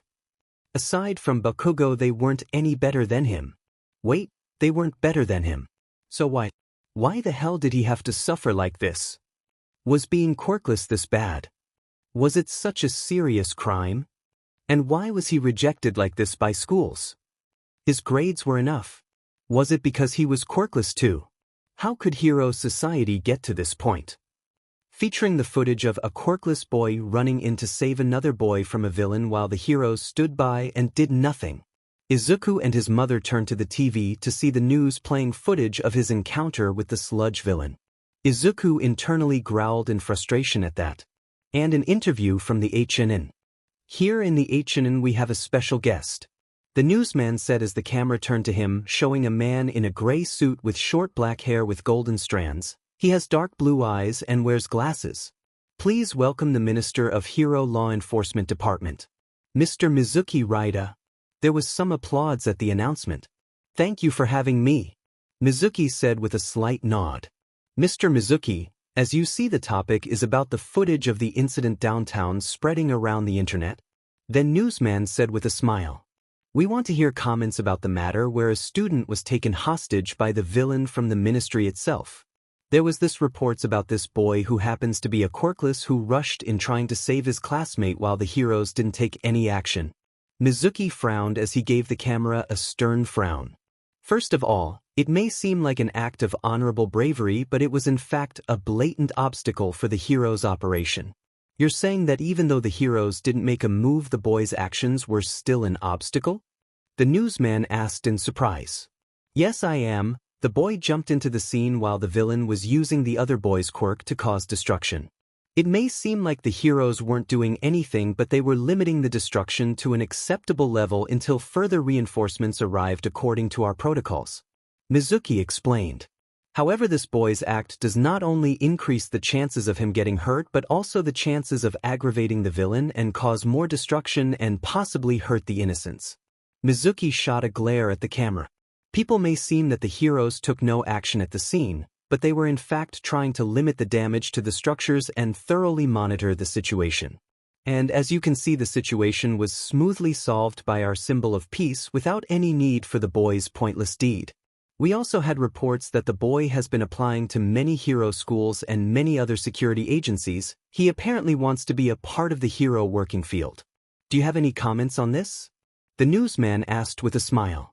To be a hero, one must gain proper training first. Using a quirk without a license is no better than being a villain. I personally think that the boy is not suitable for a hero or any security jobs. Mizuki said sternly. Izuku fell to his knees as he looked at the screen in shock. He knew people were cruel, but this was just too much. From behind, Inko hugged her son with tears in her eyes as she pulled him closer to her in an attempt to comfort him. What the hell is the meaning, Mizuki? Toshinori snapped as he slammed his fist on the minister's desk. His blue eyes glowing dangerously as he was considering smashing the man's face in. How could you let them broadcast such a thing? Did you even consider the kid's future? Please calm down, we had no other choice. We did that out of necessity, Mizuki said calmly as he was looking through the window with his hands behind his back. Necessity? Toshinori repeated with more anger than skepticism. Yes, it's all for your sake, symbol of peace, Mizuki explained. How's that for MY's sake? What about the kid? Toshinori snapped. We have been trying to hide your injury and diminishing time of operation for a while now from the public. It might be a little too harsh, but your image is worth the cost of boy's sacrifice. Hero society must remain strong, Mizuki explained coolly. To achieve that, the symbol of peace must be free from the slightest of faults, Mizuki said as he looked at Toshinori, who looked down. You're saying, because of me that boy was ripped off from his future? Toshinori asked, stunned. Mizuki sighed. Please understand that this for the sake of hero society and yours. Symbol of peace. Toshinori's fist shook in anger. I can't even save mere boy? What kind of pathetic hero am I? Izuku glared daggers at the turned-off TV as his mom was washing the dishes. Damn it all, damn it all. The heroes always get away with this, but do they ever consider who the fuck else gets hurt? Izuku paused at that. Who was getting hurt? It wasn't the heroes. It was probably the villains. But what about everyone else? Izuku sat there silently. Everyone else, huh? He muttered. Izuku leaned back and pulled out his phone. He entered the search engine and absent-mindedly typed in civilian casualties hero. He slowly scrolled through the list. At first it was just news reports. People tragically dying to villain attacks before heroes could save them. Heroes dying in the line of fire. That sort of thing. But the more he scrolled, the more incriminating things he found. Izuku got up. He needed a bigger screen. Izuku ran at his room and slammed the door shut, tuning out his mother's worried calls. He felt a twinge of satisfaction as he looked at the money he got from selling his limited edition All Might merch through the internet. Night Eye paid over $3 million for that crap. What a fool. Izuku ignored the feeling and went for his computer. When it logged on, he entered the same thing he did into his phone and scrolled through a few pages till he found the interesting parts. It was an old report. A small story in an independent newspaper about a number of accusations that number 2 hero Endeavor was doing more harm than good. People who had been horrifically burned by the pro-hero. He wondered how this story hadn't circulated more. He looked into the paper. He really wished he hadn't. The story on Endeavor had come from an issue before it was announced it was closing down operations. As it turns out, the newspaper was sued because of the story but settled out of court. Their crime was defamation. The Hero Commission had issued the lawsuit and the resulting payout had crushed the newspaper and run them out of business. The story was buried. It wasn't the only story that ended this way. A journalist was fired from a fairly high position in his newspaper for issuing a story about a number of sexual assault allegations involving pro-hero Midnight. Another was a collection of heroes whose reckless behavior had killed innocents. This paper was crushed as well. All Might's name came up a few times in that story. Other stories included how some petty thieves had their arms crushed beyond repair for stealing some money for their family. Another involved the straight-up murder of a suspected villain in his own home, but because he was thought to be working for at the time wanted organization, Villain Factory, all charges were dropped. The sun long set before Izuku took a break. He looked at an image of All Mights that popped in his phone. "How many lies have you been involved in?" he muttered. The Hero Commission was corrupt beyond repair. Rotten to the core. The people had been led to believe that the heroes were paragons of justice, but that couldn't be right. Not from all he had read. All the proof was in those articles. Images of people who were suffering not because of villains abusing their powers, but of heroes doing the very things they were supposed to be protecting others against. Children idolized them. Wanted to be them. He wanted to be. The realization hit Izuku hard. He felt hot. Far too hot. He also felt sick to his stomach. He grabbed his backpack and filled it with his precious notebook MS, then wrote a note apologizing to his mom, then pulled the money and ran to the door. "Izuku, honey?" His mom asked him in worry. "Where are you going?" "I'm going for a walk." Izuku lied. He went to her and gave her a hug, confusing her.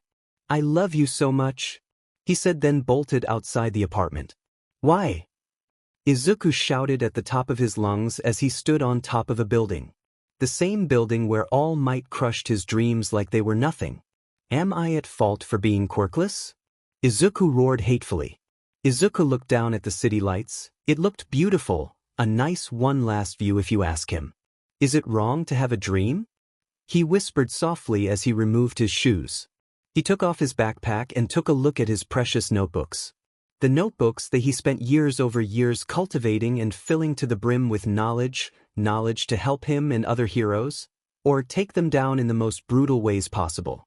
He put the backpack next to his red sneakers and closed it before looking down. "Damn it. I curse you all." Izuku whimpered as he readied himself to jump. He had enough, but ironically he was jumping because his dreams are impossible, but because he had them in the first place, because he wanted to be in the same boat as those sickos called heroes, who do nothing but hurt others. "You must be terribly sad." A voice spoke behind Izuku. "It's tragic, right? I can see how this cursed world pushed you to the brink." Izuku turned to see a shadowy figure a small distance behind him. Is being born quirkless a serious crime? That it tips someone off their right to dream? The man asked while approaching. "That type of distorted society, don't you think it is better gone?"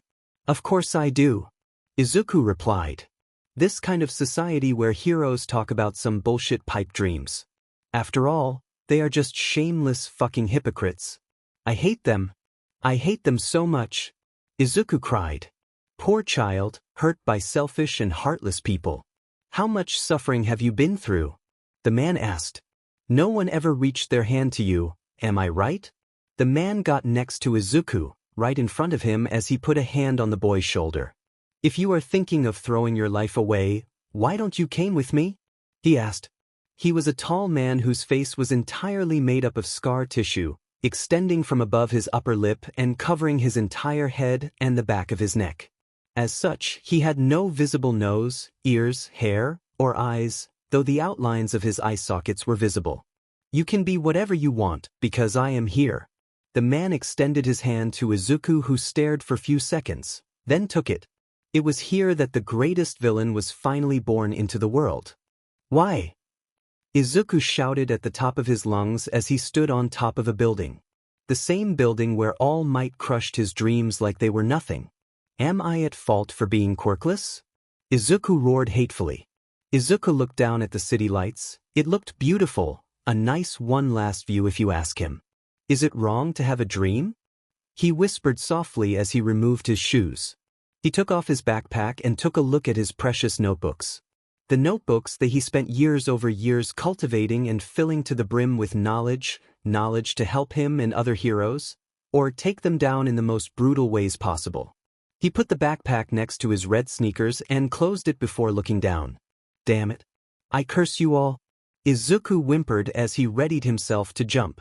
He had enough, but ironically he was jumping because his dreams are impossible but because he had them in the first place, because he wanted to be in the same boat as those sickos called heroes, who do nothing but hurt others. The fact that he was one in a million that wanted to be heroes, or fake ones anyways, made him nauseous. Because there will be more and more of these bullies as time goes on, he could only hope that they burn each other out in their own greed and selfishness. You must be terribly sad. A voice spoke behind Izuku. It's tragic, right? I can see how this cursed world pushed you to the brink.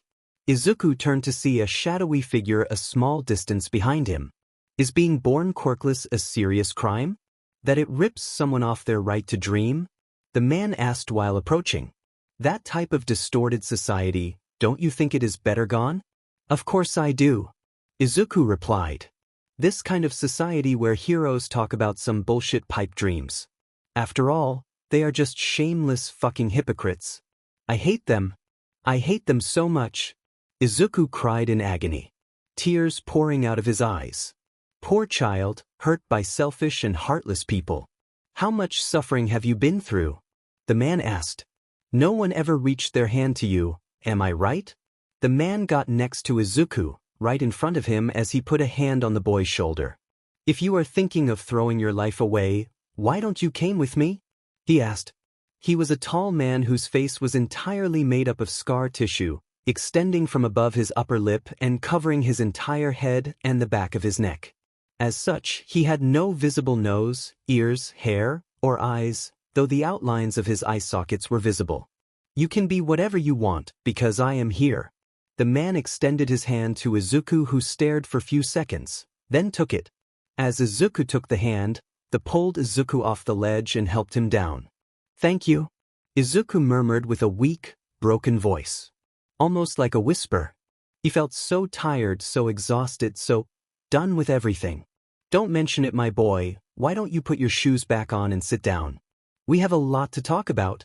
The man suggested gently, and Izuku nodded at the suggestion. He was too tired to argue anyways, and he couldn't care less for the man's scary looks.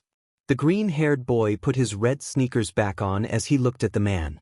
His appearance was strange, but Izuku could tell it wasn't his natural look, but from an accident of the sorts. As Izuku put on his backpack, one of his notebooks fell to the ground, and as he went to grab it, the man did so first. Hero analysis for the future? And no degree 13 no less.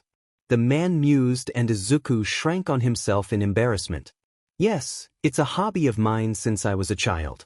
I analyze heroes, their quirks, fighting styles, quirks, strengths and weaknesses. Nothing worth noting, Izuku said, looking down while poking his fingers together. He felt embarrassed that the man found about his creepy habit. People always made fun of his notebooks and called them useless, creepy or stocky. This is truly a work of art. Izuku perked up at that. Why would you think this is nothing? I'm very sure that this could help in the rise of multiple heroes further, or their downfall. The man said the last part with a suggestive tone, a very sadistic one. Izuku for some reason liked the last part, a lot honestly. Sir, not to be rude, but who are you? Izuku asked timidly, hoping to not anger the scary-looking man who only nodded his head at the question. Excuse me, my boy, age must be getting to me. My name is All for One. The now All for One introduced himself with a smile that would scare anyone, but Izuku was too emotionally exhausted to feel a damn thing. Well, Sir All for One dash. Call me Sensei, my boy, because from now on, I will help you in your quest. I will help you channel that rage and hatred on those who had it coming, on those who hurt you, and on this messed up world in general. You will get your fulfillment, because I am here. All for One spoke, reveling in using his arch-nemesis's catchphrase against him. It was petty and childish, but it felt good. Izuku nodded. Well, Sensei, how am I of all people going to get revenge? I am nothing but a quirkless nobody. Weak and talentless. Nothing is special about me, Izuku said, looking down. He was used to everyone telling him that, to the point it became a part of who he is and who he saw himself as. Izuku was looking down, so he didn't notice the villain's frown at the statement. Nonsense, my boy, in the opposite in fact. All for one spoke. Let me tell you about myself, but first, why don't we go somewhere more private? All for one snapped his fingers and then black mud started covering Izuku. The supervillain noted that Izuku looked more intrigued by the quirk than frightened. Which was very amusing to say the least, as the boy looked at the quirk like it was a toy he wanted to have so badly. The villain felt nostalgia at that. As the black liquid swallowed them both, they disappeared from the rooftop. It was the last time Izuku Midoriya was seen by anyone in Mizudafu. After a bit, Izuku materialized in an old warehouse that was dark and filled to the brim with tanks full of colored liquid, medical equipment, and other scientific tools. Welcome to my lair. This is where I spend most of my time. Take a seat and let's begin our talk. I can tell that you feel very confused right now. All for one instructed, and Izuku obeyed as he took a seat. He was in fact very confused right now and needed some answers. So, I have few questions to you. Izuku said, and all for one nodded his head. Ask away, my boy. The scarred-faced man said with a hand gesture motioning for the boy to start speaking. Well, for starters, who are you? Not your name, but who you are actually, and why do you want to help me? And how do you know who I am? Izuku asked nervously as he looked down, afraid of offending the man. Well, to answer your questions by succession, I am the king of the underworld, the man who controlled Japan from the shadows. I am as old as quirks, and my name is the same name as my quirk, all for one, which allows me to take quirks from others and use it for myself like they are my own, or give them to others. The old villain explained. Izuku's eyes widened at that. Take quirks? That's incredible. This changes everything we know about quirks. How many quirks can you wield? Can you use more than one at a time? How do you take them and transfer them? Is it touch-based? If you are this old, does that mean you have a longevity quirk? How many quirks do you have? That's too many questions for a first meeting. The villain mused, and Izuku slapped a hand to his mouth with an embarrassed look. He started mumbling again, didn't he? God, this is embarrassing. Sorry, I get excited when it comes to quirks, Izuku said, rubbing the back of his head sheepishly, and the scarred-faced man chuckled in amusement. Worry not, young Izuku. I tend to do something similar when I see an interesting quirk. Mostly how people waste the potential of their quirks by using them in mundane and pathetic ways. All for one admitted. I know what you mean. There are many heroes who don't realize the full potential of their quirks. Like Midnight, if she used support items like bullets full of her compressed gas, she could shoot people from a long distance to submission, Izuku said with a frown. All for one grinned amusement. Good, but let's get back to your questions. The reason why I want to help you is simple. In fact, you have potential, limitless, untapped potential even without a quirk. I have seen your courage, your intelligence, and good heart. And if those fools will not give you the chance, then so will I. You have seen the wrongs of society and was wronged by it, how distasteful this world truly is, and how not just you, but a lot of people have been treated. I want to see how you will change this world if given the chance. The villain king explained to the young boy. It wasn't a lie. When he first saw the boy, all he saw was Yoichi. The boy screamed, "Little brother," in ways all for one wasn't comfortable with, so seeing how he was treated, how he was sent to the brick. The king of the underworld decided that if Yoichi couldn't see his point of view, this boy will. After all, he knows what it's like to see a broken child and give him a home, give him compassion and nurture him. Tenko was the best example for that after all. He was hurt beyond description by his family, and after his quirk decay manifested, he killed his entire family and left in the streets to fend for himself until all for one found him. He thought he found the successor he wanted, but the boy was too impulsive and impatient, unstable sometimes. He would make an amazing villain, but he wasn't leader quality. This boy in front of him, on the other hand? He would make a great leader. He obviously has the talent and smarts, but lacks too much in the physical area, along with self-esteem and even self-worth. Maybe burn the boy's old school for self-satisfaction later, but nothing training, praise and experience wouldn't fix. Izuku Midoriya is broken, but not beyond repair. Do you really mean that? You really think I have potential, that I could do something with my life? Izuku asked in shock with his eyes full of tears. It was too good for the little boy to be true. Yes, I do.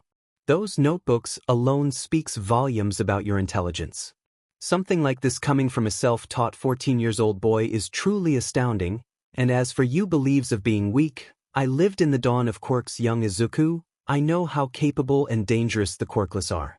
So yes, I know you for a fact that you can do great things if given the chance. All for one confirmed with a nod. Izuku clutched his chest tightly with his hands, as started tears pouring out of his eyes like rivers. For once someone beside his mother who needed 10 years to do so told without a doubt that he was talented, that he was of worth, and that he wasn't useless. It felt good. It felt great, like a weight has been lifted up off his shoulders. And the idea that probably the worst villain in the history of Japan was the one to tell him that. It showed Izuku how messed up society truly was. It made him more sure than ever of his choice to destroy it. Thank you, Izuku said as he wiped his tears with a tissue paper that his sensei so kindly offered him. Don't worry about it, for now I'll just give you a brief of it's gonna go from now, we are going to start your training now. From tomorrow you will start basic physical training, and learn how to lead a villain organization from me personally. All for one explained to the boy he decided to take as an apprentice. Izuku gave his sensei a shocked look like he couldn't believe it. Me? A leader? I am not fit for such a role. Who would ever follow me?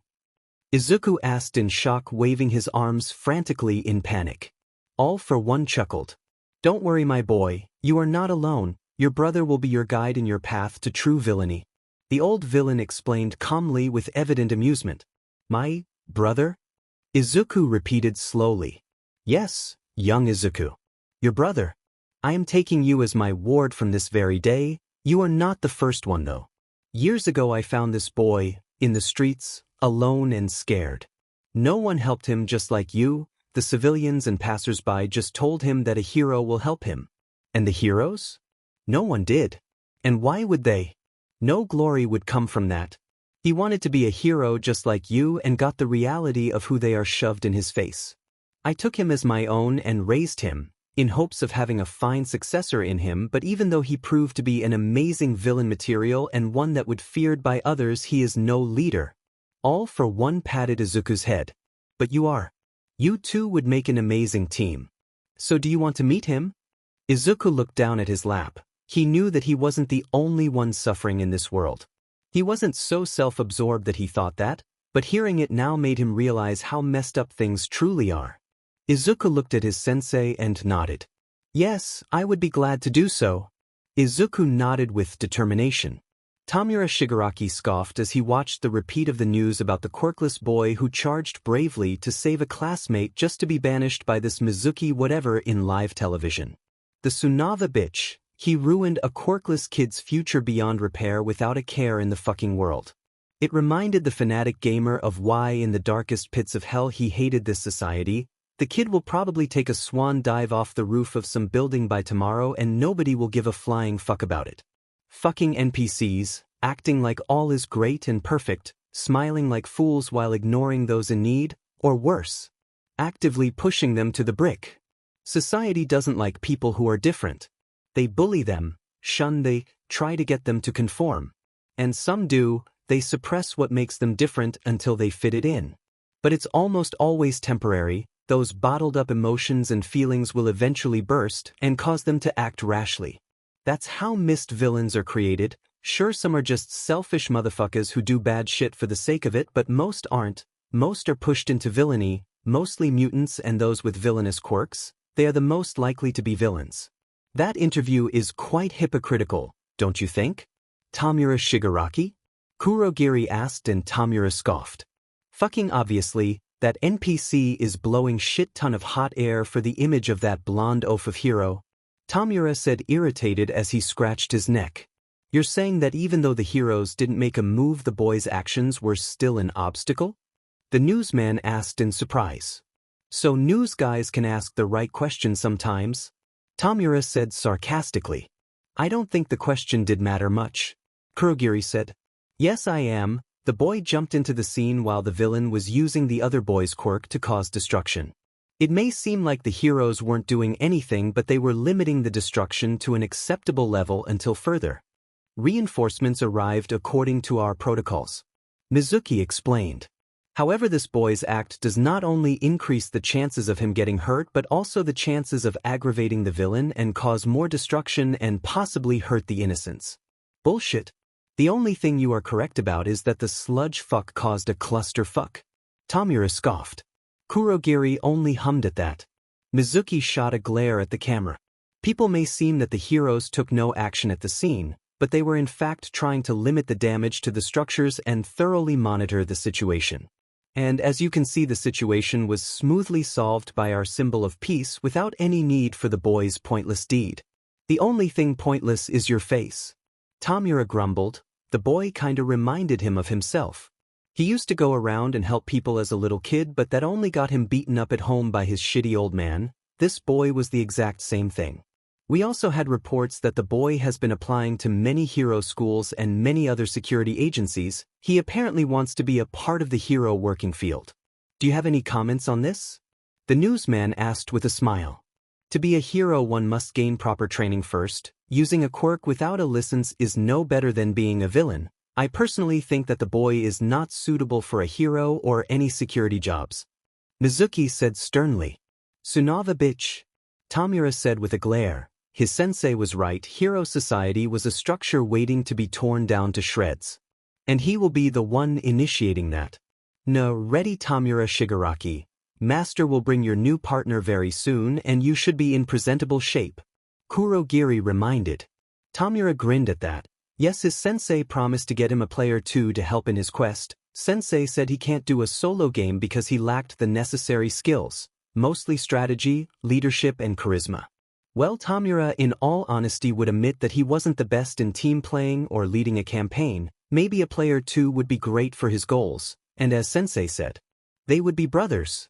Tamura never had that. Yes, he had a sibling, but in all honesty he didn't like her that much and his old family sucked. Kurogiri and Sensei were all he had and now he was getting someone else. Bring it on.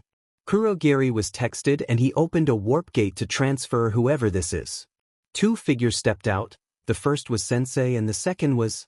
Tamura blinked as he rubbed at his eyes. It was the brat from the fucking news. He took a glance at the TV and sure enough the picture displayed in the screen was the same as the one in front of him, but the boy now looked more blank, empty, broken, while the picture in the screen showed him to be a bit happier, though Tamura noted that even in the screen the smile was more plastic than real.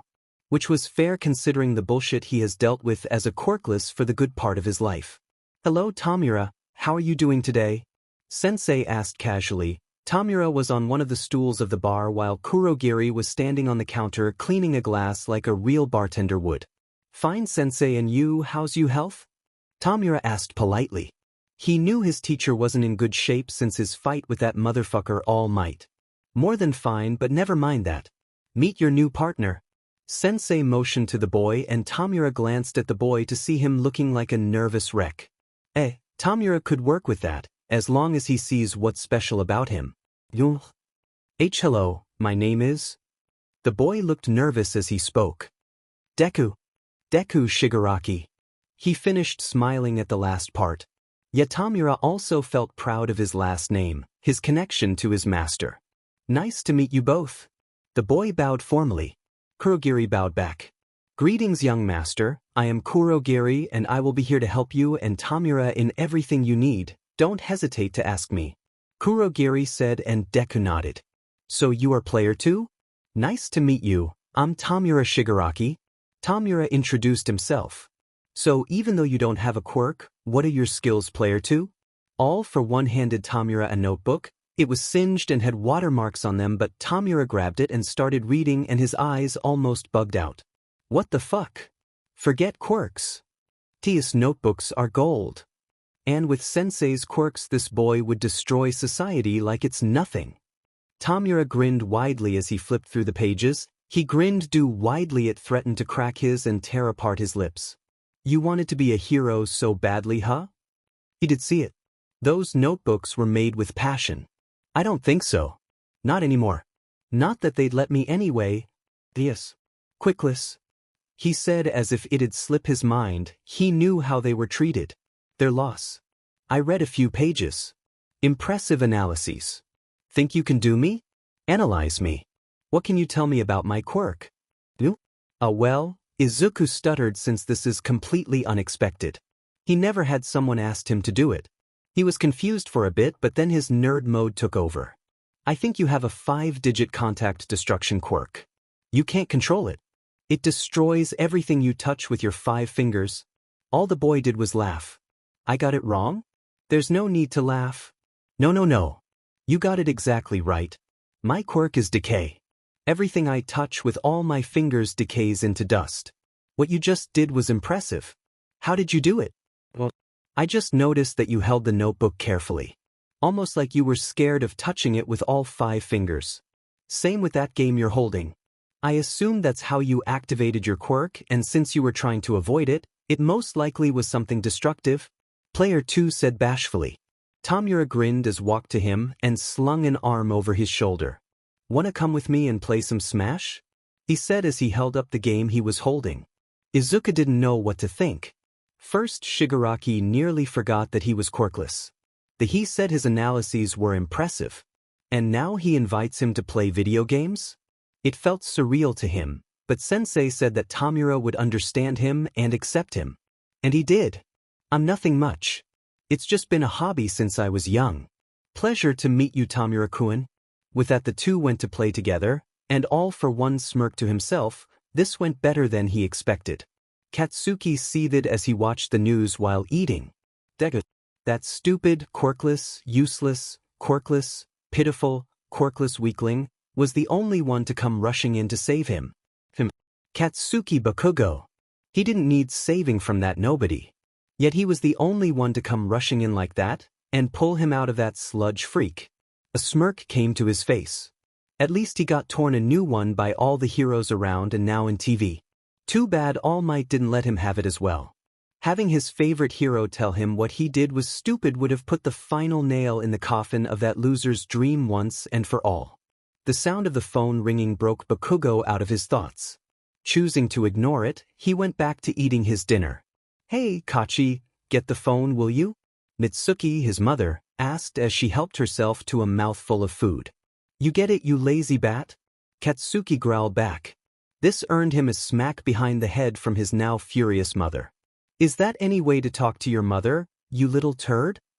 She roared in his face. Is that any way to treat your own kid, you old hag? The boy pushed back just as viciously. Come on, guys, not at the table, Masaru asked politely, whilst also making ready to duck under the table if he needed to. Mother and son snarled at each other in a staring contest, while the phone continued to ring. Mitsuki finally gave a tired sigh and got up. I'll get it. Ha! Katsuki rubbed in his victory as he scarfed down the rest of his meal. Mitsuki picked up the phone and brought it to her ear. Hello, Bakugo residence. The Bakugo mother instantly recognized the trembling voice on the other line. Hey, Inko. Long time no talk. Bakugo couldn't help but eavesdrop as he ate, but then instantly regretted it. It was that useless Dekuzum. If that little chicken decided to tell her about how he'd been picking on him at school, he was going to be in for a world of hurt. How's it going? Mitsuki brightly asked, until her face began to slowly fall into an expression of worry. Inko, is something wrong? No, Izuku isn't here. Why? Oh no, Inko. It's gonna be okay. Okay? I'm coming over. Mitsuki slammed the phone onto its holder and ran past the dinner table. Bakugo stopped eating when the conversation started getting tense. He and his father got out of their seats and ran to see the mother fetching her coat out of the cupboard. Honey, what's wrong? Masaru asked, showing a rare moment of strong authority. Izuku's gone missing, was the woman's answer as she pulled her coat on. I'm heading over to Inko's right now to see what's up. You want to come with Katsuki? The boy shot his head up at the question. There was a time when he and Deku were once friends, but when he got his quirk and Deku didn't, their friendship became nullified. Heck no. I don't want anything to do with that quirkless nobody.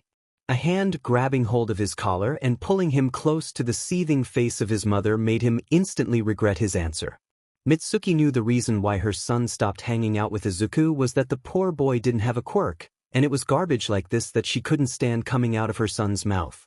As much as Mitsuki wanted to let her spoiled brat of a son have it, she had more important things to do. She took a deep breath to calm herself before speaking once more. I haven't got time for this. We'll talk later. She let the boy go and dashed for the door, slamming it shut. Bakugo stood in the hallway stunned by the look in his mother's eyes. She had never looked at him like that before. Katsuki turned toward his father, who just looked at him with nothing but disappointment. He turned back toward the dinner table and continued with his meal. Katsuki was astounded by how he was being treated. There was only one thing he could do when times like this arose in his life. Blame Deku. It was all his fault for disappearing in the first place. Why was he getting punished? That stupid little crybaby always did get everyone's attention more than him. Well, wherever the little nobody had run off to, he'd better do himself a favor and stay there. Because if Deku ever showed his face again, he was going to get it. Izuku Midoriya never returned home that night. Or the next one. Or the one after that. Inko and Mitsuki contacted the authorities, who put out a missing person alert for the boy. Days turned to weeks, but there was no sign of Izuku anywhere to be found. Local heroes were notified of the boy's disappearance, promising to keep a lookout for him. But even with the heroes' help, Izuku Midoriya was never found, as if he had vanished into thin air. As for Katsuki, he couldn't care less. The bomb boy wouldn't dare to admit it out loud, but he was glad to be rid of the useless broccoli-headed dork. He couldn't fathom why his parents were making such a big deal out of the green-haired nobody in the first place. He also couldn't understand why the loser's mom was so torn up about his disappearance either. The guy was quirkless. What good could he do, other than steal his heir? Whatever, it didn't matter. Now that Deku was long gone, it just helped Bakugo to focus on getting into Yuta, not that it was going to be any sort of challenge for him. With his quirk, the world was his. An all-you-can-eat buffet laid out just for him, and he was ready to dig in. Who on earth could possibly stop him? Bakugo was sitting at his desk in school, looking up at the ceiling with his usual scowl. He turned back to his side to look at the vacant desk where Deku used to sit. Ever since the quirkiness nobody vanished, the tone around Aldra High School had completely changed. He growled. Even when he wasn't around, the Deku still had to have some notion of existing. Whether he was here in the flesh, or when other people were talking about him. So, what do you think happened to him? Bakugo caught on to a conversation happening between a few students on the other end of the classroom, whispering and taking turns to look back at the empty seat. I don't know. Do you think maybe he was kidnapped? Or maybe someone got him with their quirk? Well, couldn't he have defended himself? With what? Don't you remember? He didn't have a quirk. Oh shoot. That's right. Man, I actually feel sorry for the guy. Bakugo could have spit when he heard that. All of a sudden, two figures approached the ash-blonde boy. It was the two cronies who liked to follow him around and picked on Deku whenever he did. One of them was an overweight kid who could grow wings out of his back, while the other had dirty blonde hair and could cause his fingers to grow to unnatural lengths. Finger Boy decided to pull out Izuku's empty seat and plop himself in it, right next to Bakugo. Hey, Bakugo! Isn't this great? That quirkiness nobody's finally gone. Just like you always wanted. He cackled. Bakugo barely looked at the suck-up next to him. Not getting the toughest kids in the school's attention, the snarky kid decided to try again. I bet he took your advice and decided to drop himself off the roof. About time, huh? Who needs a quirkiness freak like him? What is wrong with you? Someone shot up from the group of kids on the far side of the room. Finger Boy and Fat Wings turned to look at who had raised her voice. It was a schoolgirl who could turn her hair into a neon blue whip. How could you say something like that? Taken by surprise by the girl's words, Finger Boy stood up and began defending himself. But it's true, isn't it? If you don't have a quirk, then what good are you? That's not fair. A boy who had rocks for hair spoke up next. Lots of people without quirks can still do something. Like, join the police force, or something. Why are you sticking up for the Deku now? Everyone stopped to look at Bakugo, who had finally said something. He looked down from the ceiling and toward the group of kids. It's not like you were friends with him, right? A girl who could summon a small twister with her right hand hesitantly spoke up next. No, but don't you miss him too, Bakugo? I mean, he did save you from that sludge villain a few weeks ago. Bakugo shot a deadly glare at the girl the moment she brought up his greatest shame. All of the students froze under the explosive boy's gaze. Even his two cronies were scared stiff as he rose out of his chair and stalked his way toward the small group at the front. He then slammed both his palms on the desks at either side of him, smoke simmering out from the burning wood underneath his hands. "Don't ever bring that up again. I didn't need that. Deku's help. I don't need anyone's help, and I never will. I'm going to be the best hero this world has ever seen, and I'm gonna pave over that stupid incident like the garbage it is. And if that Deku ever shows his face around here again, I'm gonna dash." All of a sudden, the classroom door slid open, and the teacher walked in.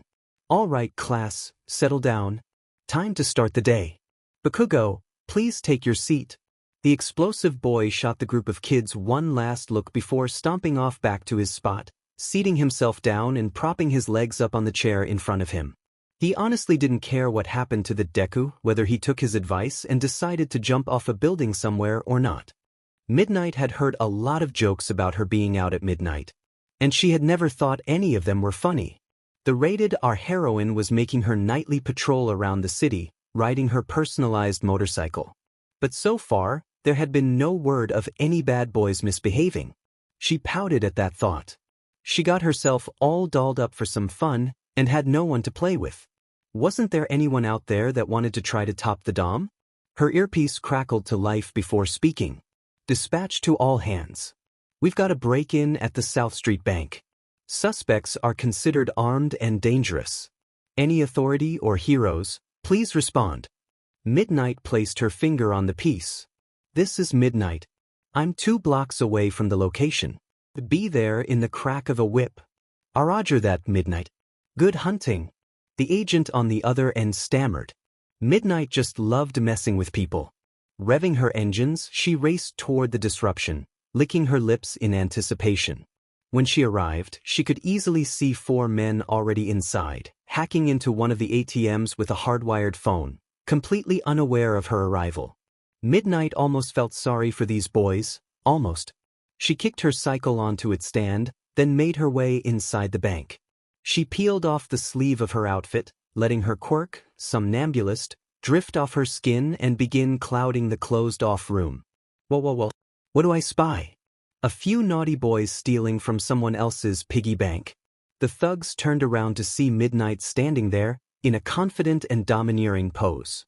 However, her confidence halted a little when she spotted that all 4 of the crooks were wearing gas masks. Why would a bunch of small-time, petty criminals be wearing gas masks of all things, to a bank heist? Bus. "Oh shoot, the kid was right. She really came?" one of the thugs cried out. He had a clothes that resembled a Mexican thug with a dragon tattoo on his left arm. Midnight was caught off guard. There was no way a pack of mediocre thugs could have predicted her showing up and being ready for her powers like this. How could they have known? Did they plan this? They sure didn't seem the type to formulate such a trap. It looked well thought, too well thought. Her thoughts were suddenly interrupted when an enormous fist struck her in the back of her head, making her see stars. The R-rated heroine fell to the ground, her vision shaken and blurred from the thug's sucker punch. "Holy shit!" a thug with a brown hoodie shouted. "We did it! We actually beat a hero." As the gang took a moment to celebrate their victory, Midnight struggled to regain her senses. She looked at them and had one idea: how was she losing to those morons? "So, now what do we do now with her?" a thug with a green bandana that covered his mouth asked, scratching his chin. The large thug who clocked Midnight from behind smirked as he cracked his gigantic knuckles. He wore a leather jacket that was opened up over nothing, showing his abs. "I say we put her down for good. Make sure she can't come after us later." Midnight managed to hear that in her daze, and she did not like it. Was this really the end for her? Dying on the hands of some idiots? She would have settled to die on the hands of some good-looking guy, but none of them were. Not one bit. No. The singular voice silenced all others present. A blurred figure appeared and started coming her way. The thugs parted out of the stranger's way, allowing him to walk up to the downed heroine. The sleep gas heroine managed to get her sight straightened out, just in time to get a look at the figure before her. What surprised her the most about the likely leader of the gang was just how young he appeared to be. The boy didn't seem like much to look at, much like every other no-name delinquent on the street. He wore a dark green hoodie with a yellow backpack on his shoulders, a pair of torn blue jeans, red sneakers, and the lower half of his face was obstructed by the gas mask he wore. But what she did manage to see of his face were his eyes. A pair of sagging, unstable, enraged, hateful green eyes, which she could have sworn were staring right through her. "What the hell do you mean no?" The brute barked, obviously not happy to be told otherwise of what he wanted. The boy went about retrieving the handcuffs from Midnight's utility belt. "If we kill a hero, we'll have more heat on us than being plain old bank robbers." He then locked the woman's wrists to a metal railing nearby. "Do you really want every hero in the area on our tail for taking out of their own? Or worse, All Might himself?" The crooks break out into a cold sweat at the mention of the symbol of peace. No way in hell itself did they want a piece of him. None of them had a death wish. "Thank you so much." Seeing that his words had sunken into their heads, the boy stood back on his feet, leaving Midnight restrained on the floor. "Grab what you can, and let's go. The cops will be here soon enough." "All right." The crew of crooks got back to work, raiding each of the ATMs for all the bags they had in stock. All Midnight could do was watch, defeat hanging heavy over her. How could this have happened to her? How did these guys know that she'd be the one to show up? How could they have been so prepared to deal with her and her quirk this whole time? It was at that moment that it clicked for her. "It's you, isn't it?" The boy turned back slightly when he heard her. Glad to have gotten the boy's attention. There have been reports of a villain who's been able to analyze heroes and decipher the weaknesses of their powers. "And that's you, isn't it?" The boy turned back to face her and began to slowly walk toward her. "Is that your quirk?" Midnight inquired. "To recognize people's quirks and the weaknesses they have?" The boy knelt down to look the downed heroine in the eyes, his glowing green own piercing into hers. "No, it isn't." The dom heroine felt a flutter of nervousness pass through her body but forgot all about it in an instant when the boy began to reach up to his mask. As a matter of fact, he removed the mask and revealed a small button nose, a pair of cheeks pecked with freckles, and the most terrifying smile that Midnight had ever seen on a human face. "I don't have a quirk." The R-rated heroine was stunned silent at the sight of such an evil-filled grin. One that would the devil himself a run for his money. "I hope you're not too hurt, Ms. Midnight." The young mastermind's smile shrunk from its demented size, yet still held its unhinged nature. "I was actually quite a big fan of yours." The honk of a horn caught both their attention, the boy turning back with his smile still in place. "Guess it's time to go. Wish I could stick around. But I have better things to do." The boy then stood up and made his way toward the door. "Wait." The woman cried out, managing to stop him for a moment. She just couldn't let him go without taking one more question. Who are you?" The boy turned back slightly to look her in the eye once more. He placed his mask back upon his face before giving her an answer. "Deku." A gentle knocking at the door drew the owner of the small apartment to scurry over and open it up for Mitsuki Bakugo. "Hey, Inko, I got your message. How are you doing?" "Oh, I'm fine. That was a lie." Mitsuki knew that for a fact. The sight of Inko Midoriya was enough to tell how she was doing. Ragged and tired. Bags under eyes. Hair a tousled mess. She'd even put on a few more pounds. It was too clear to her that Inko was not fine, but Mitsuki kept her friendly smile up for the sake of her old friend. "I got your message. Is everything okay?" The glycerin woman inquired, cautiously keeping her oblivious act up. "Oh, that. I was just hoping you could come by and have dinner with me, that's all." Another lie. Mitsuki made her way inside the stout woman's home and spotted what Inko had made for dinner, laid out on the dining table. Katsudon. Izuku's favorite. Mitsuki quickly learned that whenever Inko made that specific dish, it meant that the day had been rough on her. Though every passing day where Izuku never came home was rough for the distraught mother, the katsudon would be a clear sign that the day had been particularly horrible. "Oh, Katustin. Well, I suppose I could stick around for a while." The bomb boy's mother's mask nearly cracked at the sight of deep-fried pork and rice. The two mothers took a seat each at either end of the small table and began to dig in. The tension was so thick in the air, you could cut it with a chainsaw. The two women took small bites of their food as if eating too much would set off some invisible bomb they were somehow aware of. Inko would stare into her dish with a distant look in her eyes, looking up from time to time to see her friend eating as slowly as she was. For the sake of appearances, Mitsuki would shoot the green-haired woman a quick smile before taking another bite, with Inko giving a weaker one back before returning to her dinner. The silent eating went on for another 5 minutes. Inko closed her eyes and set her chopsticks down to one side, a resolute frown on her face. "I talked with Hisashi today?" Mitsuki stopped mid-bite. "Oh no." The levitation woman's face scrunched up in emotional pain as tears began to fall from her eyes. "He said it was my fault. It's my fault I lost him. It's my fault he's gone." The glycerin woman slammed her chopsticks down on the table, letting her anger boil over. "That stuck-up, yellow-bellied, son of a dash." "But he's right," Inko interrupted. "It is my fault." "No." Mitsuki shot out of her seat and rushed to her friend's side. "Inko, no. It is not. Fault." "Yes, it is." The distraught mother wailed back. "He was 4 years old when he was told he wasn't quirkless. That he wasn't like everyone else." Inko ranted as she gripped her hair in exasperation. "When we got home, he rushed right to the computer and kept on watching his favorite clip of All Might for the rest of the day. He looked me in the eye, tears running down his face, and asked me, begged me, if there was any chance he could be a hero without a quirk. And what did I say? What did I say?" "Inko." Mitsuki tried to break her friend out of her self-inflicting rant. "I'm sorry." The plump woman blubbered. "That's all I could say.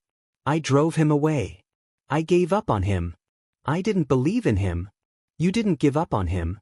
The glycerin woman objected. "You were trying to protect him. He could have gotten hurt if he tried to be a hero. But I should have just let him try." Inko argued back. "My boy, the world's first quirkless hero. Wouldn't that have been something? But I ruined it. I broke him." All Mitsuki could do was hold onto the mother who lost her child, letting her cry her soul out.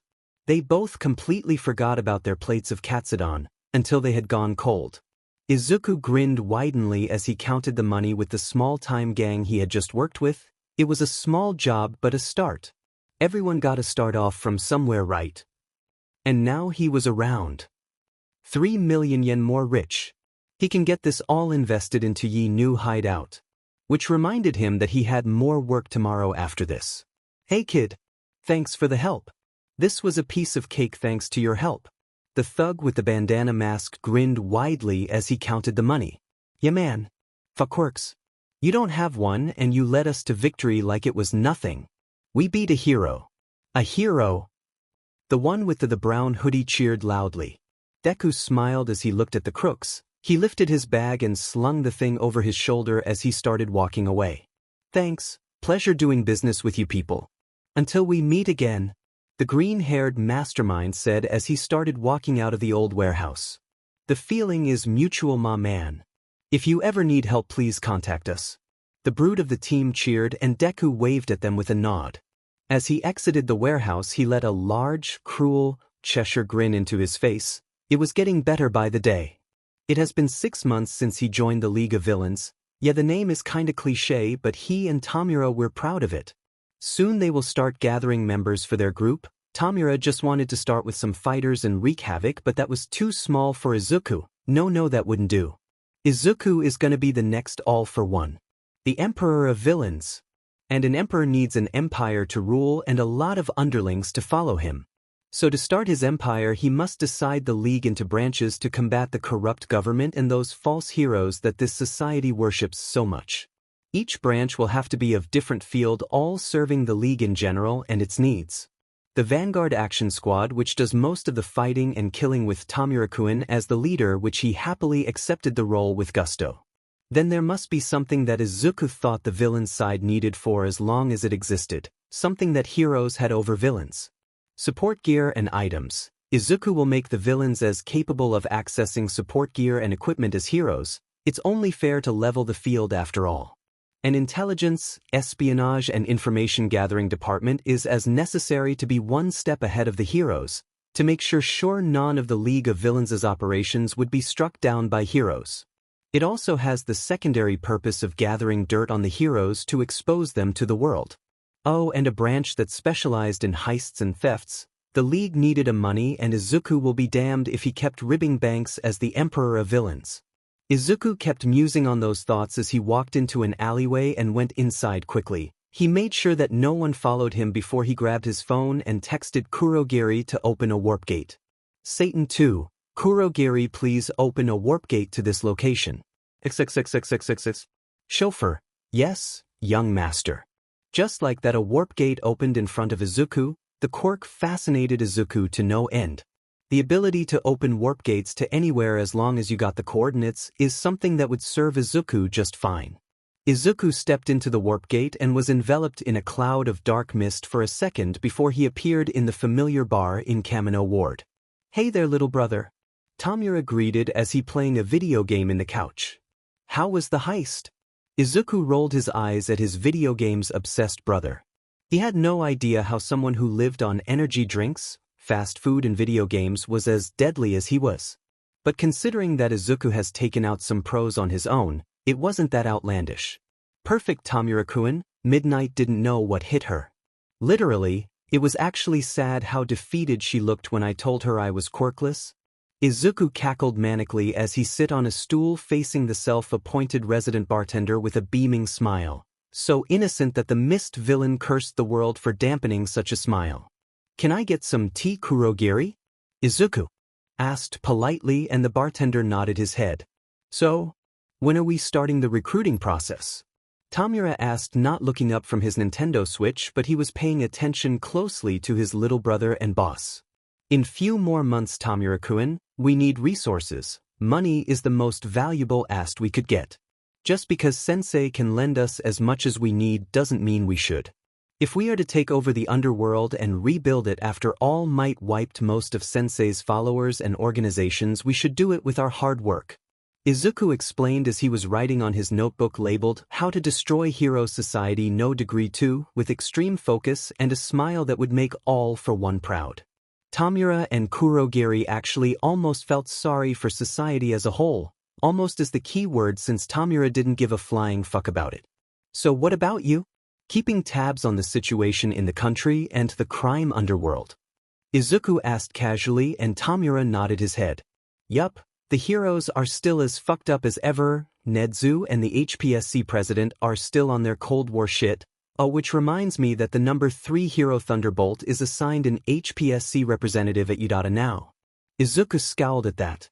Oh, as for the underworld, the Quirkless Liberation Front are preparing to make a move, the Creature Rejection Clan are in the same boat, and so is the Inhumane Supremacy Party.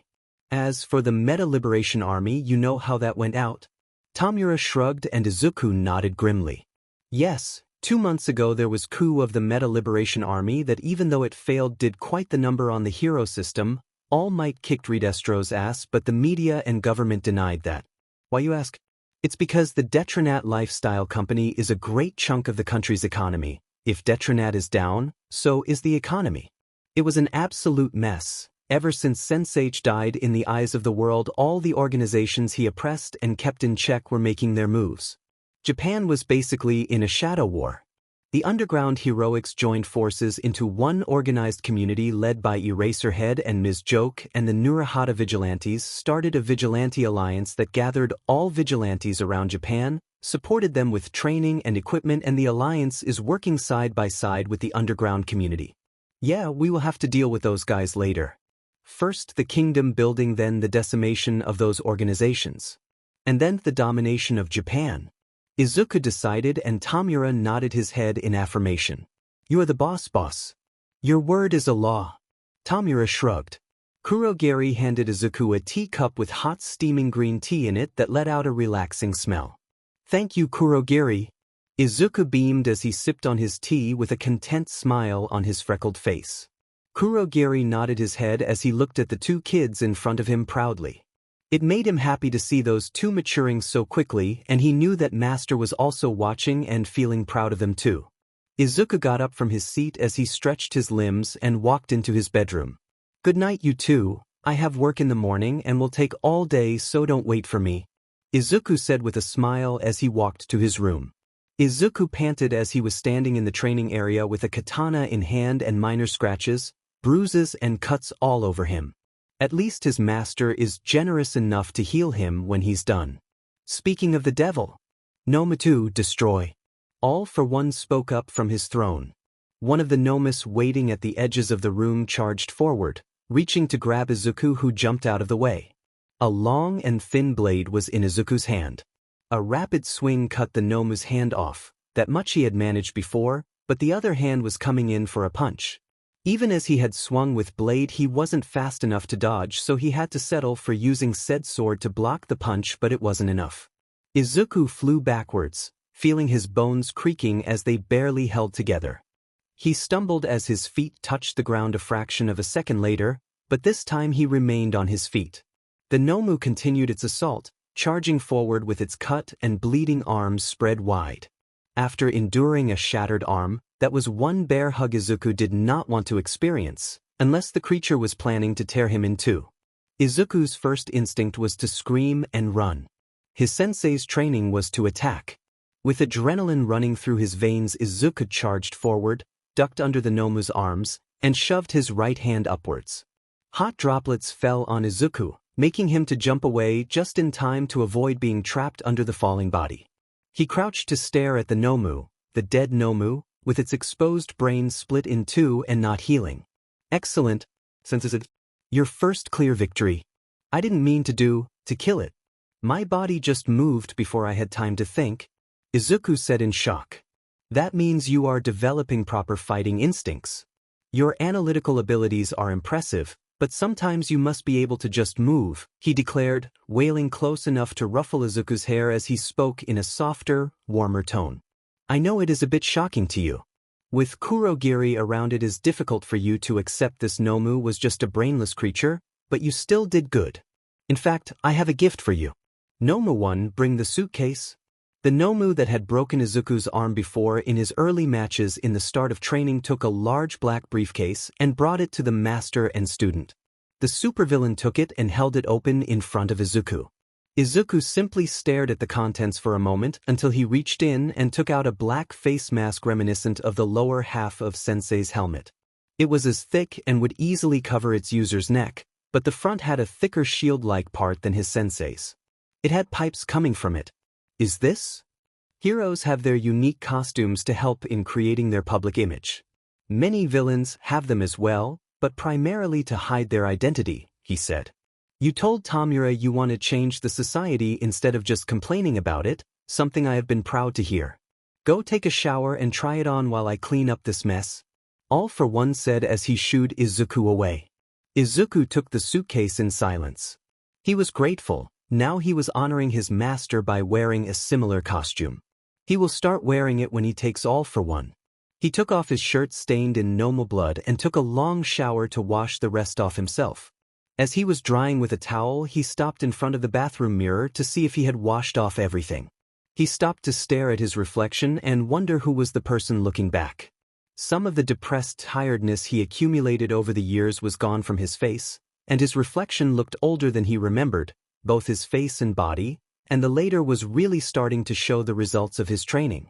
His endurance was never bad, but in the past no muscles had been actually visible. Now he was at least as fit as Bakugo. Just thinking the name made his expression darken and he went back to the briefcase.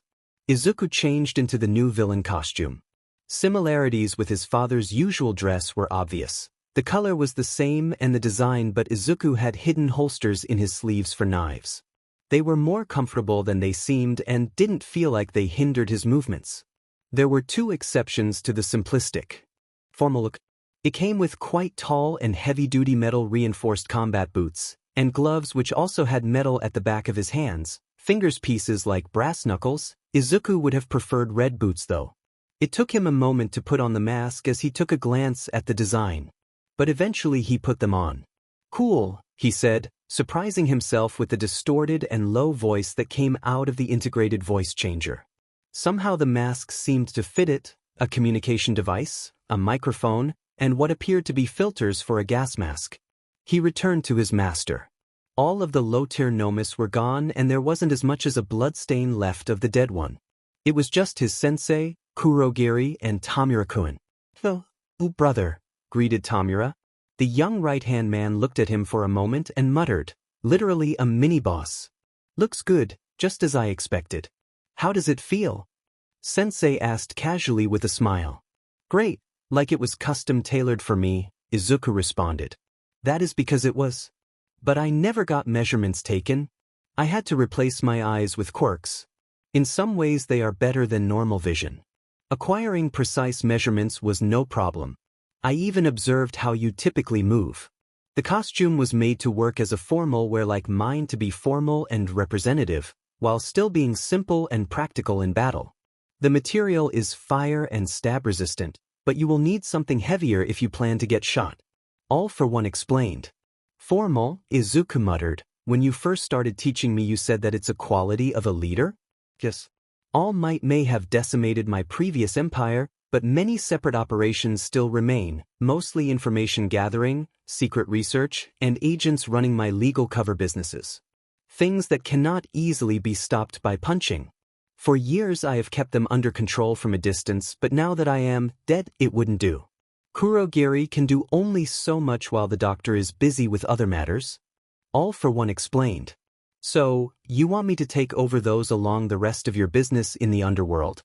Izuku summarized. "Yes, you need a legal front. And who knows? It might get you more allies than you think," All for One said. Izuku nodded. "All right, consider it done. Me and Tamura-kun will handle it. We need more resources to build our empire. The League of Villains will need all the money possible," Izuku said. "How do you plan on the recruiting process, my boy?" All for One asked intrigued. Izuku grinned. "Oh, don't worry, I already planned for that. We only need to wait until the new year starts. By then I should have gathered the resources and money necessary for the rise of my own villain empire." Izuku explained much like an excited infant showing their dad a good grade. All for One nodded. It was then that Garaki came with a grin. "Hello my lord and young lord. I came to talk about the new project," Garaki said with a grin. "Young lord, you are a genius. A genius. The second-generation nomes are a success." All for One looked surprised at that, but in a good way, while Izuku beamed. "That's amazing, doctor. I am very happy that my idea was useful," Izuku said happily. "Useful? Useful?" Doctor asked like the word was an insult to everything he stood for. "Young lord, you gave us a new perspective. Those second-generation nomes are, to say the least, gonna make making an army much faster and easier." Doctor cheered. The entire second generation was born when Izuku pointed out that if the Nomu creation process, which he was incredibly uncomfortable with, damages higher brain function, then perhaps using creatures who generally aren't very dependent on said brain functions made more sense. Basically animals, because Nedzu is a proof that animals could have quirks. Dr. Face palmed at the idea. Or at least he tried to. He froze mid-move and made the, "Oh my all for one why I didn't think of this earlier" face. The result was an entire line of nomes built upon animals that developed quirks, and thus could be given more, but not sapience. Buying a dog with some minimal quirk on the internet was also significantly less problematic than kidnapping someone from the street. Izuku is still waiting for the right moment to inform the good doctor that he is only marginally less uncomfortable with the second-gen nomes and that it's probably the time to do something less manically evil. His sensei gave him the green light to do as he pleased. It didn't matter to the old supervillain anymore. He was going to retire the second Izuku succeeded in the project. Project Absorb for Occupy, which Doctor was way too giddy with. But in all honesty, so was Izuku. "So, let me get this straight. You hired me to help you rob a bank?" "Yup." "Okay, but was there any point in making off with the ATM machine?" "Hey, that's just how we roll, kid. You should have known what you were signing up for when you chose to ride with Team Reservoir Dogs." The band of multicolored bad guys hollered together.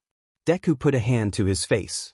His debut, and it's helping a hero of Myron's. Not all that flashy, but he guessed he'd have to start somewhere. He just didn't expect his first clients to be so hyped. So, here he was, riding in the back of a pickup truck, with a cash register, as well as the counter it sat upon, with a bunch of thugs who had clearly watched too many movies. They even went so far as to give themselves nicknames for the heist. Man, did you see the look on that clerk's face when we ripped the machine out of the floor? Mr. Green, a punk teen with a spiked ginger mohawk and a face mask with a green stripe down the front, reveled as he lifted the counter up into the back of a truck. Yeah. He even tried to go for the silent alarm. All I had to do was lean over him, and he nearly wet his pants. Mr. Yellow, the biggest of the bunch, wearing a torn-up ski mask with a yellow pointed nose, bellowed as he heaved the counter up from in the cargo bed of the vehicle. Too bad we didn't get to fight any heroes, though. I would have loved to see this guy's quirk in action.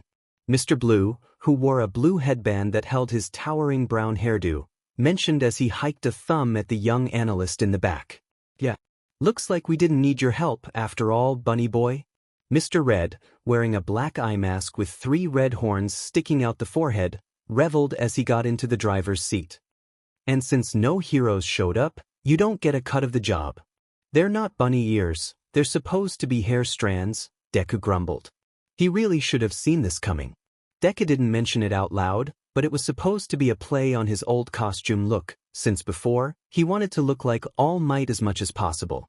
This was his way of making himself out to be the opposite of what the symbol of peace stood for. The anti-All Might, if you will. But he had to admit, apart from the glaringly obvious design flaws, the outfit came out great. Whoever it was that made it had followed his designs to the T. He had a new green hoodie, where the hair strands/bunny ears were sewn onto the top, along with a face mask with a toothy grin printed on the front, which was modified to be a gas mask and voice modulator in one. A pair of red-tinted goggles covered his eyes, with a pair of dark green combat trousers and his trademark red shoes completing the ensemble. Second, even if no heroes showed up, don't think you can cut me out of my pay on a technicality, the green-haired boy noted. And third of all, I don't have a quirk that points out the weaknesses of heroes. Say what? Mr. Red took his eyes off the road to look back at the young analyst, a raised eyebrow under his face mask. Then what is your quirk? Deku sighed. Tamura gave him the advice of not telling his partners in heists about his little problem. That it could drive away his customers, as well as his chance of becoming a top-ranked villain before he could even start. The young analyst knew that just because he was lucky enough to come across a few crooks who didn't care about his lack of superpowers, didn't mean that every criminal would welcome him with open arms. However, keeping a secret and lying were two different things. Lying amongst villains is a sure way to land yourself in hot water. So, clearing his throat, Deku prepared to expose his quirkless nature and braced himself for the predicted ridicule and refusal of payment. Well, the truth is, look out. Deku's sudden warning arrived too late, as a massive figure came out of nowhere and ambushed the moving vehicle. The van struck the giant form, skidding across the tarmac of the road until it slowed to a stop. Everyone inside had been thrown out of their seats, groaning in pain as they came back to their senses. Everybody okay? Mr. Green asked as he rubbed his now sore neck. I think so. Mr. Blue answered as he nursed his namesake. Our Yellow shook his head, his cheeks smacking together as he did. What the heck was that? Mr. Red lifted his head from the steering wheel. He blinked a few times to get his bearings back, but then immediately wished he didn't. Guys? Problem? What is it? Mr. Blue turned to the front of the truck to see what, or more exactly, who it was, that they ended up crashing into. Oh crud. Mr. Yellow raised a trembling finger at the muscle-bound build before them. Is that who I think it is? It's us. Mr. Green was too terrified to get his words out, but Deku, with wide rage-filled hateful eyes, was able to answer for him. Death Arms? The heavy-lifting hero smirked. He had taken the brunt of the truck's collision in stride, appearing to have suffered 0 damage. Wearing a blue, unbuttoned muscle shirt, with his trademark yellow and black headband and wrist guards, he grabbed the battered truck by both sides and lifted it off the ground. Deku and the team tumbled over one another as the heavy-lifting hero hoisted them into the air. And here I thought I was gonna miss my workout today. Death Arms then threw the truck across the street. The truck landed on its wheels, but the momentum of the heavy-lifting hero's toss kept it in an out-of-control spin. The gang screamed for their lives as the truck collided with an oncoming lamppost. Mr. Red got a faceful of the airbag when the truck made its sudden stop. He lay forward on the steering wheel, putting pressure on the horn as it let out an unending honk.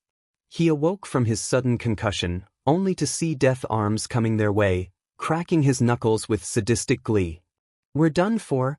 The leader paled at the sight of the enclosing hero. "We're done for. It's all over. We're going to jail. We're going to the emergency room first." Mr. Blue grimaced. "Death Arms is famous for pounding on villains for the heck of it. We'll be lucky to even survive this. What are you waiting for, kid? Get out there and do your job." Mr. Green shoved the oversized crook toward the back doors. With an eye roll, Izuku stepped up to the looming hero, who looked down on him more than just because of his enormous height. "Go for it, bunny boy." Mr. Red cheered from the window. "Take that oversized muscle head down." Death Arms scoffed. "Bunny boy? Really? Is that your villain name?" "Not really, call me Green Rabbit." Izuku introduced himself with a flourish. He liked the act like he was on stage. It might be the old-age villains from comics that his sensei introduced him to, but what will you do? It felt great when he made a show. Death Arms scoffed. "Wow, there's no creativity in that name." The hero said, annoyed. Death Arms reached down and took one of the strands of cloth of his hood in his oversized finger and thumb, lifting it straight to get a good look. He smirked condescendingly. "What are these supposed to be? Your little bunny ears?" Izuku's eye twitched at the question. For fuck's sake, didn't it really look like the All Might strands of hair this much? He was half ready to grab his combat knife and shove it right down this asshole's throat, but that's not what he came here for. Izuku turned to the thugs and called out to them in a casual way, like he wasn't facing the towering figure of the punching. "Hey, grab your phones and record this. I'll get you an extra share if record the whole thing," Izuku said with a grin, not that anyone could see it beneath his mask. "What the heck are you doing, bunnyhead?" Mr. Green yelled in outrage, half tempted to get out of the truck and smack the boy one. "Snap out of it. You're supposed to beat heroes, not make a fucking show." Izuku just turned around and shrugged. "This is my villain debut, man. Give me a break and get to work already, or come fight him yourselves," Izuku said with a playful tone, and the team shivered in fear at the idea. Their faces pales from the idea of facing Death Arms, so hey, grabbed their phones and started recording. "You really have a death wish, don't you, bunny boy?" Death Arms snapped as he cracked his knuckles with a warning glare that didn't intimidate Izuku in the slightest. "Then come and take me in," Izuku said cheerfully as he held up his hands for the hero, and the thieves started yelling at him, but he didn't care. Death Arms, on the other hand, indulged in the offer as he grabbed handcuffs and moved to Izuku. Izuku looked back up at the hero, who was taking his sweet time in taking him in. He was moving slow, really slow. It was so pathetic. So slow that it was all too easy for him to step out of his way. "What the?"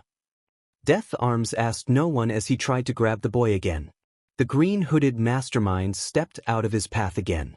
"Hey!" Death Arms tried again, and again, and again. But every time, the boy would step out of his way at the last second. "The heck's gotten into you, kid?" Deku was starting to think the guy was pathetic. Wasn't he supposed to fight instead of talk? As he dodged Death Arms's meaty fingers once again, it was in fact a piece of cake after a whole year of fighting Nomus. All of the training he'd received over the last year had come to his aid. He was actually giving Death Arms a hard time. He was brought back to the matter at hand when Death Arms gave a guttural roar and threw a closed fist toward him. Izuku just jumped out of its path, letting Death Arms strike the ground where he was once standing. Once Deku landed on his feet, he took in his surroundings quickly and spotted an alleyway. He turned his attention back to Team Reservoir Dogs, who were all agape at the performance the green-haired boy was pulling off. "You guys get out of here. I'll handle this." With that final order, Izuku took off down the alleyway with enough speed to impress Ingenium, forgetting that he was making a show to the camera. Death Arms snapped his head between the frozen dogs and the retreating Izuku. Wounded pride won over his better judgment as he went after the villain in training. "Get back here, you little punk."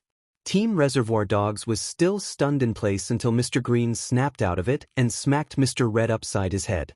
"What are you waiting for, man? Move it." "Alright." Mr. Red caught himself and started the engine, which miraculously came to life with a deafening rev. The leader of the pack turned to the rest of the gang. He put the pedal to the metal and sped down the road to where the alleyway would exit out. Deku kept running for his life. He chanced to look behind him, and as he expected, Death Arms was still on his tail, charging after him like a mad bull. While Deku hopped and skipped over any stray garbage bins and dumpsters in his way, Death Arms bulldozed through all obstacles in his way.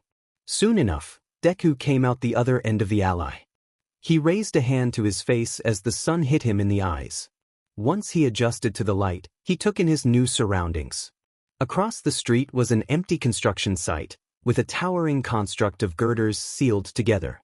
The thundering of Death Arms' stampede made itself known to the boy, growing louder as the hero drew closer.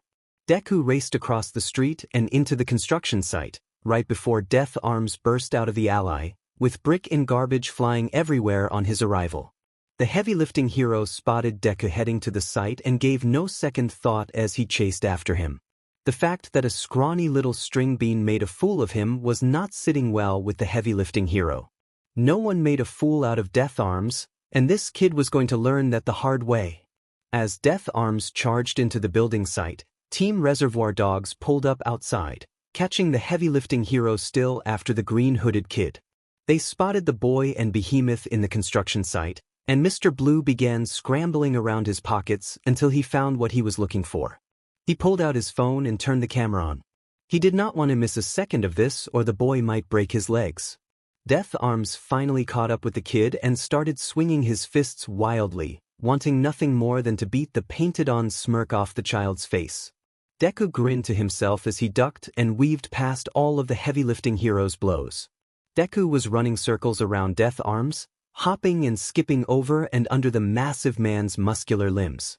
The dogs watching from afar were in awe of what they were seeing, with Mr. Blue catching every moment on his phone. "Stand still, you little turd," Death Arms bellowed as he slammed his fists down like a pair of sledgehammers. Deku somersaulted out of the way, a blast of dirt and rock erupting from the hero's enraged attack. The villain in training took deep breaths as he peered through the clearing dust. Death Arms heaved haggard breaths of his own, his massive body rising and falling as he glared daggers at the green-hooded boy. His eyes were bloodshot and crazed, sweat dripping down his brow and his teeth bared and grinding together like a wild animal. Needless to say, Death Arms was ticked off. Deku took in the sight of the man's body. The guy was built like a tank, and there was no way he was going to be able to get under his skin with his small stature, no matter how much practice he had against the Nomus, especially that he wasn't trying to cut the hero's throat open. A light bulb seemed to go off in the boy's head, and an eager grin splitting across his hidden lips. Deku reached behind his back and retrieved something he'd been dying to try out since it handed to him when he got his costume. The green-hooded boy took in the sight of his new taser knuckle in his left hand. A pair of battery cylinders fixed into the modified handle were wired up to the carbon fiber paddle, where two exposed electrodes stuck out of either side of the head of the device. It was similar to some vigilante called Knuckle Duster who fights villains quirkless and Izuku admired. Deku turned his attention back to Death Arms, who was now charging at him with bulging crazed eyes, and a little drool flying from his mouth. Deku decided to meet the heavy-lifting hero halfway, rushing straight for him with his new weapon clutched tightly in his hand. Mr. Blue zoomed in his camera as the two foes headed straight for one another, desperate to get a clear shot of whatever would happen next. He saw it. He recorded it. But no matter how many times he'd play it back, he still couldn't believe what he saw next. Death Arms lunged at the boy with an open arm, intending to clothesline the little green runt. Deku saw the attack coming a mile away, getting down on his knees and sliding under his arm, leaning his head back with his chin mere inches from the oversized hero's passing knuckle. Deku shot back to his feet, taking in the sight of Death Arms exposed. Midsection. He pulled his arm back and held down the trigger to his new weapon. A crackle of electricity met the boys, as well as the heavy-lifting hero's, ears. As Death Arms turned back, it was too late. Deku jammed his taser knuckle into Death Arm's ribs, a loud buzz going off the moment the device made an impact. Never had the outcry of a hero, in utter agony, sound so disturbingly delightful to the green-hooded villain. Death Arms clutched at his stinging side, which gave Deku an opening to plunge his new weapon into the heavy-lifting hero's chest, causing Death Arms to let out another wail of pain. Deku hopped back as he took in the sight of what he'd done. He almost couldn't believe it. He did this. He brought Death Arms, a pro-hero, to his knees. Holy cow! Mr. Red gasped at the sight of the heavy-lifting hero hunched over. He noticed Mr. Blue to his side, still catching everything on his camera phone. Tell me you're getting this? I'm getting it, I'm getting it, Mr. Blue affirmed as he kept the Bunny Boy and Death Arms in his shot. The heavy-lifting hero turned back to see the team watching him from afar, one of them recording his most humiliating moment of hero work on his phone. Shame overcame the hero like a wave until he looked back at the boy who made a fool of him since the start. Shame and embarrassment turned to blind, burning fury. Death Arms rose to his feet, his enormous stature blocking out the sun and casting a looming shadow over the young villain. Yet for some reason, Deku could feel nothing but elation. Dare to say, he was actually having fun.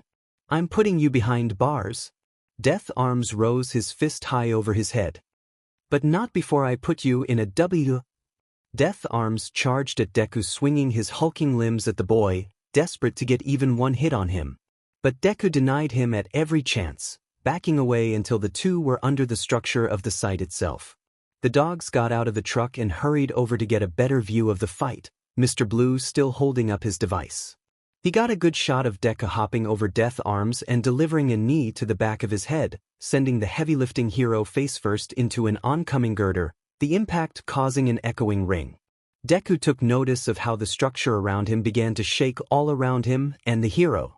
It was then that his calculative mind kicked in. Death Arms is a hero who prides himself on his strength, being able to lift abnormally heavy objects without a struggle. Was that because he was just that powerful?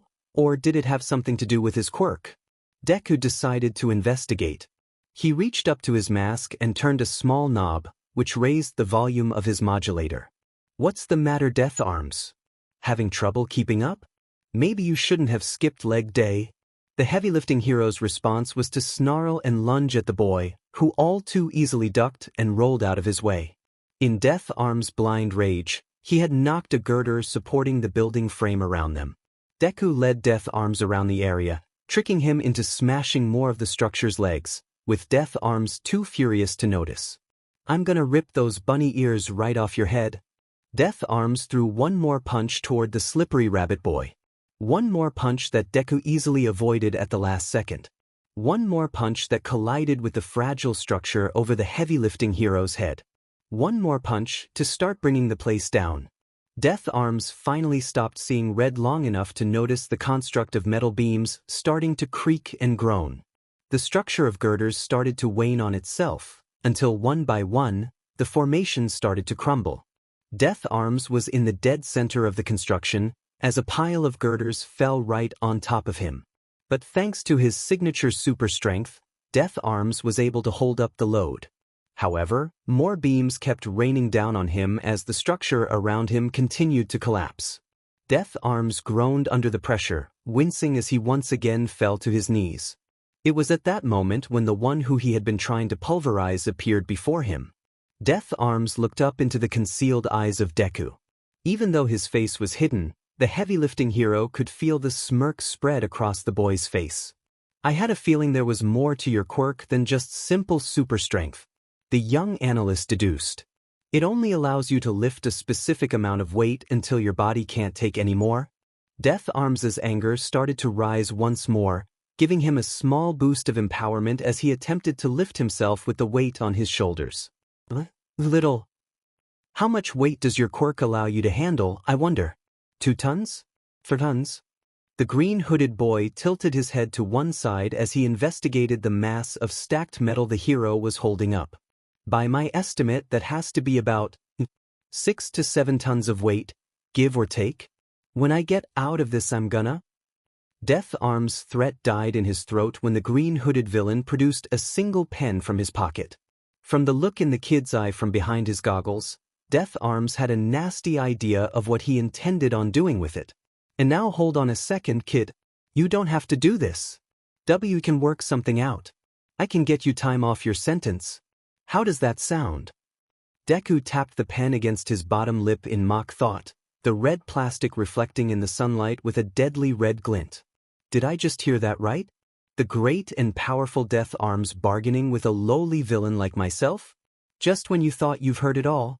The green-hooded boy stepped up to the trapped do-gooder, leaning in close until the two were face to face. I think the pressure's starting to get to you, Death Arms. Seen it? You don't want to do this. You don't want to be a hero killer. The heavy-lifting hero's reasoning was to sound more like begging to the green-hooded villain. Oh, don't be such a baby. Deku waved off. This much weight won't be enough to kill you, but I doubt you'll be doing any hero work for the next few months. Death Arms had this kid all wrong. He wasn't crazy, he was out of his freaking mind. You know, if you can't even take down a bunch of small-time crooks like us? The quirkless child motioned to himself and the dogs watching from afar. Then maybe you don't have what it takes for this job after all? The heavy-lifting hero's fear morphed into terror when the boy took off his mask and goggles, revealing an expression of pure, unrestrained malice and madness. Maybe you should leave the heroics to the real heroes? Deku's cruel smirk turned into full-blown unhinged grin. After all, if you couldn't defeat a quirkless middle schooler, then you're not worth you payment. But let me introduce you to the one who beat you before you go down. What? Deku did a flourish as he grinned. I am Deku Shigaraki, the future king of the underworld. The one who will burn down this society and create a better one from its ashes. The emperor of all villains. Karma, Deku declared. The team looked gaping at the declaration, but for some reason they just knew he was serious. Deku placed his pen on Death Arms's load. Karma caught up to you, Death Arms? No dash. The hero's outcry was drowned out by the collapsing clutter of iron beams finally getting the better of him. Dust and debris filled the area, making the dogs shield their eyes. When the noise died down and the dust began to clear, the team looked back to see an unimaginable sight. There stood the green-hooded villain, standing tall in front of a pile of destroyed construction. Beneath the mess of metal was the heavy-lifting hero, Death Arms. His eyes were rolled to the back of his head. His face was stuck in a silent scream. A sliver of saliva leaked from his gaping jaw, where a few missing teeth could be seen. The boy stood before the defeated hero for a little while longer, until he finally decided to walk away. He left behind the battered and beaten hero, who when it mattered most, stood by and did nothing when he ran out and did his job for him. If your job is to help people, then shut up and help them. Everyone clearly heard the words the quirkless child declared into the heavens. Deku walked out of the demolished construction site and up to the still gaping Team Reservoir Dogs. The team turned to the boy. They were dead silent as Mr. Blue lowered his phone and shut it off with a beep. Then the dogs all erupted into cheers and howls of ecstatic awe. Guys? Guys? Deku's voice was drowned out by the team's hollering until he turned up his modulator. Guys? Team Reservoir Dogs froze at the booming voice. They all turned to the child villain who took down Death Arms. I think we should get going? Deku suggested as the sound of police sirens could be heard in the distance. Oh, right. Mr. Red was the first to grasp the situation. Alright guys, do as the kid says. Team Reservoir Dogs, move out. The team scrambled into the truck, with Mr. Green and Yellow helping Deku up.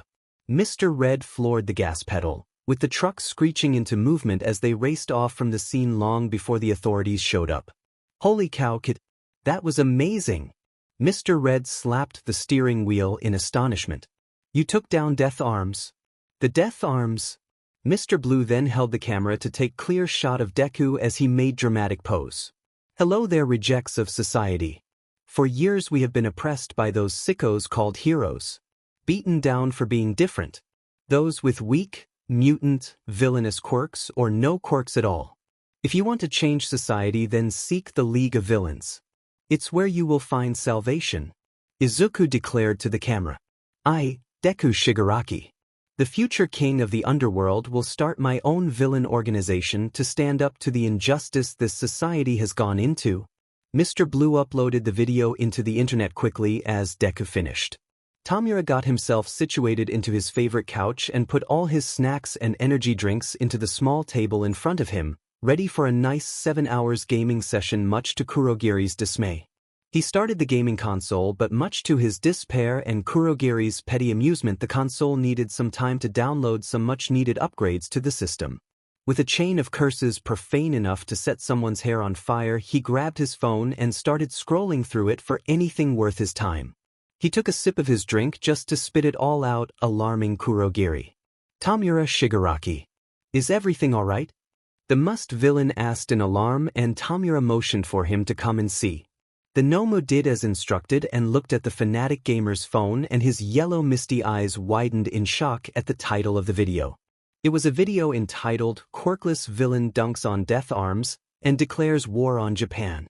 They were beyond astonished as the video portrayed their boss dancing circles around the heavy-lifting hero himself, striking him with some kind of electric device, then leaving him to be buried in a ton of construction site debris. Then they both saw his declaration and gaped. Kurogiri found himself taking a few steps back in his stupefied state. I can't believe my eyes. Is that the boss? Tamura questioned out loud, his mind struggling to accept that this was indeed the same green-haired ball of nerves he'd gotten to know over the 10 months. Tamura knew his lil bro was tough and had a large brain that would make Netsu think twice in a chess match, but this was fucking amazing. They weren't the only ones to be shocked, amazed, or appalled by the footage of the young villain. The video became an instant hit overnight, its view count skyrocketing into the millions. The press eventually caught wind of the viral hit, displaying it for all to see. Needless to say, the video became a PR nightmare for Hero Society almost instantly. The video was eventually taken down by the website supervisors, but the lasting image of a battered and bruised hero was burned into the public's mind, as well as the vision of the green-hooded villain that was soon given the name by the public as the Green Rabbit. But that was just the beginning. In other news, the mysterious villain known only as the Green Rabbit has struck again. When the pro-hero, Airjet, attempted to stop a daylight bank robbery, he was intercepted by the virulent vandal, who tampered with his signature jetpack and sent the airborne hero flying into the window of an office building. We go live to Suki Monogatari, who is on the scene. Thanks, Miyagi. 2 hours ago, a clash between the law and lawless took place here in front of the First International Bank of Mizudafu. A gang of villains, led by the increasingly infamous Green Rabbit, attempted a daylight robbery, tearing down the vault door and making off with over 2 billion yen in cash. The airborne pro-hero, Airjet, arrived on the scene and attempted to put a stop to the gang's escapade. The Green Rabbit engaged the hero, showing feats of athleticism that would put many other pro-heroes to shame, as he dodged the hero's air blasts from his arm cannons. Unfortunately for Airjet, his efforts to stop the acrobatic assailant were in vain. After avoiding the hero's attacks, the Green Rabbit managed to inflict his own damage, rupturing the airborne hero's trademark jetpack, sending the airborne hero flying into a nearby office window. The Green Rabbit and his associates have long since made their escape, leaving emergency responders to come to the hero's rescue. We have been told that Airjet will make a full recovery, but his reputation has more than certainly taken a nosedive. Airjet hasn't been the only hero that the Green Rabbit has proven to be more of a match for. After making his debut 7 weeks ago after bringing down the heavy-lifting hero, Death Arms, he has gone on to become a well-known name among Hero Society. In a dark bar in the south of Mizudafu, a madman grinned sadist as he watched with twisted admiration the quirkless boy who saw what made a true hero, what was wrong with this society that worships the fakes, and decided to take action against it. Stain was truly intrigued by this boy. He would like to meet him, maybe even join him. Before the viral video was removed from the web, courtesy of the site's owners, as well as the HPSC, there was speculation over social media on whether or not the Green Rabbit was possibly quirkless. Before the viral video was removed from the web, courtesy of the site's owners, as well as the HPSC, There was speculation over social media on whether or not the Green Rabbit was possibly quirkless. Mizuki slammed his fist as watched the news. This boy, he was truly the nightmare for the law enforcement department. All their efforts to stabilize Hero Society is going out of the window. If this keeps up, with the Meta Liberation Army, the Creature Rejection Clan, Inhuman Supremacy Party and Quirkless Liberation Front, Japan will go into war. Kamui Woods tried to fight the Green Rabbit, but the poor hero was set on fire by the brutal mastermind who used a lighter and a hairspray bottle. A young man with charcoal black hair stared down into his phone, the light from the screen illuminating the flayed and scarred skin around his eyes and mouth. The burned boy chuckled as he watched the green-hooded kid set the wood hero on fire for the umpteenth time that night. But now that's funny. Breaking news. The Green Rabbit has struck again. Breaking into a company that specializes in support gear and left of with more than enough to start an army. The mysterious villain was intercepted by the pro-hero Vlad King, but the villain proved to be superior as he beat down the hero with just a combat knife and giving the hero multiple slashes across his body. The screen showed Green Rabbit covered in blood as he threw Vlad King out of the building into a dumpster. Ugh! Look at all that blood. A young girl with a pair of messy blonde buns atop her head grinned into her phone, a pair of fangs gleaming in the dark of the alleyway she was loitering in. Her extra-large white cardigan was drenched in crimson, protecting the sailor-styled school uniform underneath. She trembled as she watched the green-hooded boy covered in the hero's blood.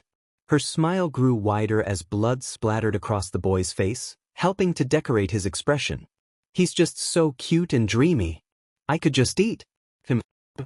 We have here several footage of the young man that declares himself to be the next king of villains, stating to be truly and utterly quirkless. And considering that there are no signs of quirk usage, it might just be true. A middle-aged man sat on a large leather sofa in front of a large plasma screen TV in a spotless meeting room. The beak-shaped plague doctor mask covering his mouth did nothing to hide the astonishment in his golden yellow eyes. The masked man slowly stood from his seat, walking around a coffee table as he kept his gaze on the quirkless villain on screen, watching as he fought the water hero backdraft, striking him with fierce verbosity.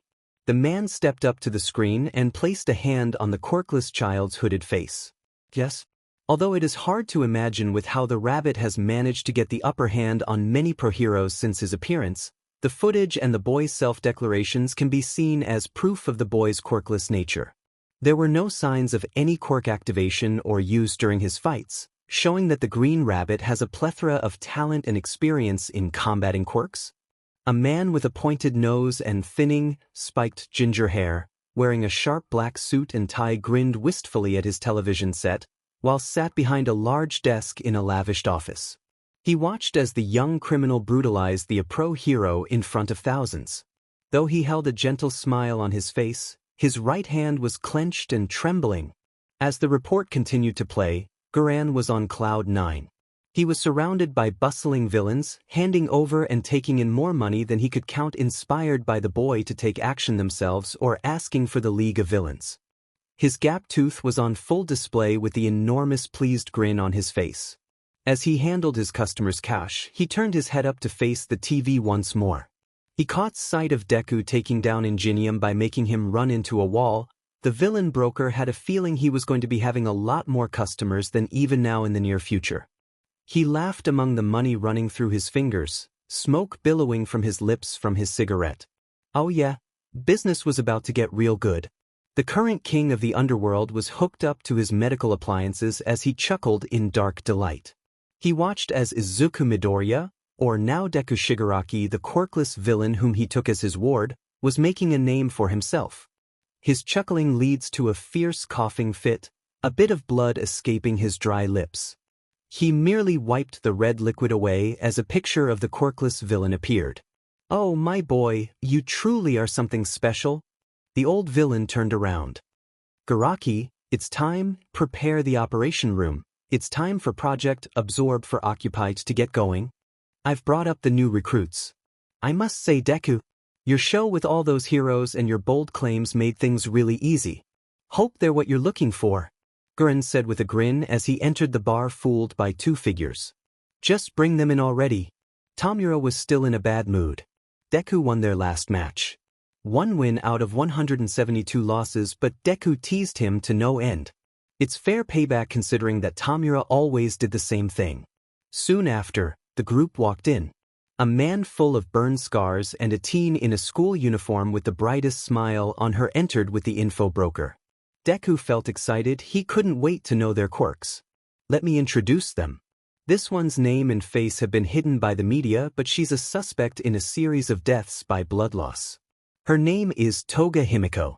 Jiren started motioning to the girl. She had ash blonde hair tied up in 2 messy buns. She had sharp canines that was on full display thanks to her wide smile. You're Green Rabbit, aren't you? I admire you so much. All bloodied up and badass, she blushed at the mere thought of it.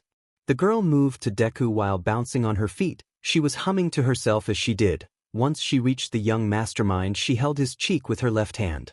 I want to make the world an easier place to live. So please let me join the League of Villains. And can I stab you?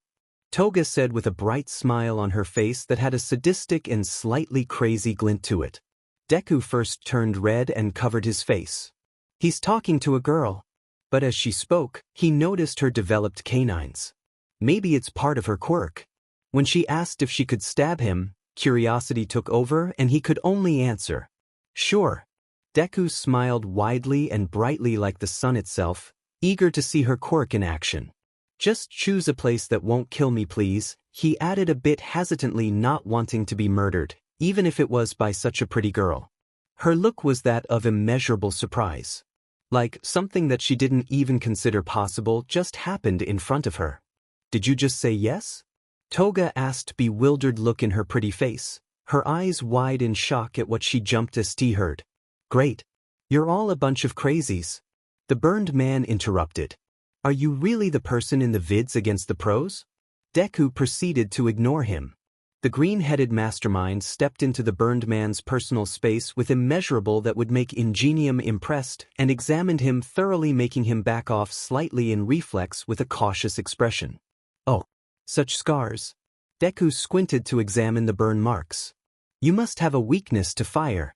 There are a few candidates for your quirk, obviously not a cold-blooded mutant type since you don't show any outward appearances. Deku already had his notebook out. His nearly impossible to understand rumbling had started. Emitter or transformation. Emitter is more common, and out of those the most likely candidate is. He closed his notebook. Do you have an ice quirk? Can you generate ice or just control it? The man who had not introduced himself had a surprised look. Not nearly to the same extent as Toga, but still noticeable. Now is it because Deku got his quirk right or because Toga had decided to stab him? Maybe it's how she drank the blood on the blade afterwards? All those questions turned into new ones as she turned into an exact copy of Deku with a high school uniform over his own clothes. You can transform into whoever you drink the blood of? That's so cool. Is that why you like blood? Or why you want to see people covered in blood? Does it have to be their blood? Asking the wrong questions. How long does it last? Would you pass a DNA test? Fingerprints? Do you get their quirks? Can you undo your quirk willingly, or do you have to wait until time runs out? No. Does time even run out? Your clothes didn't transform. Deku's ramblings stopped, and his blush came back stronger than ever.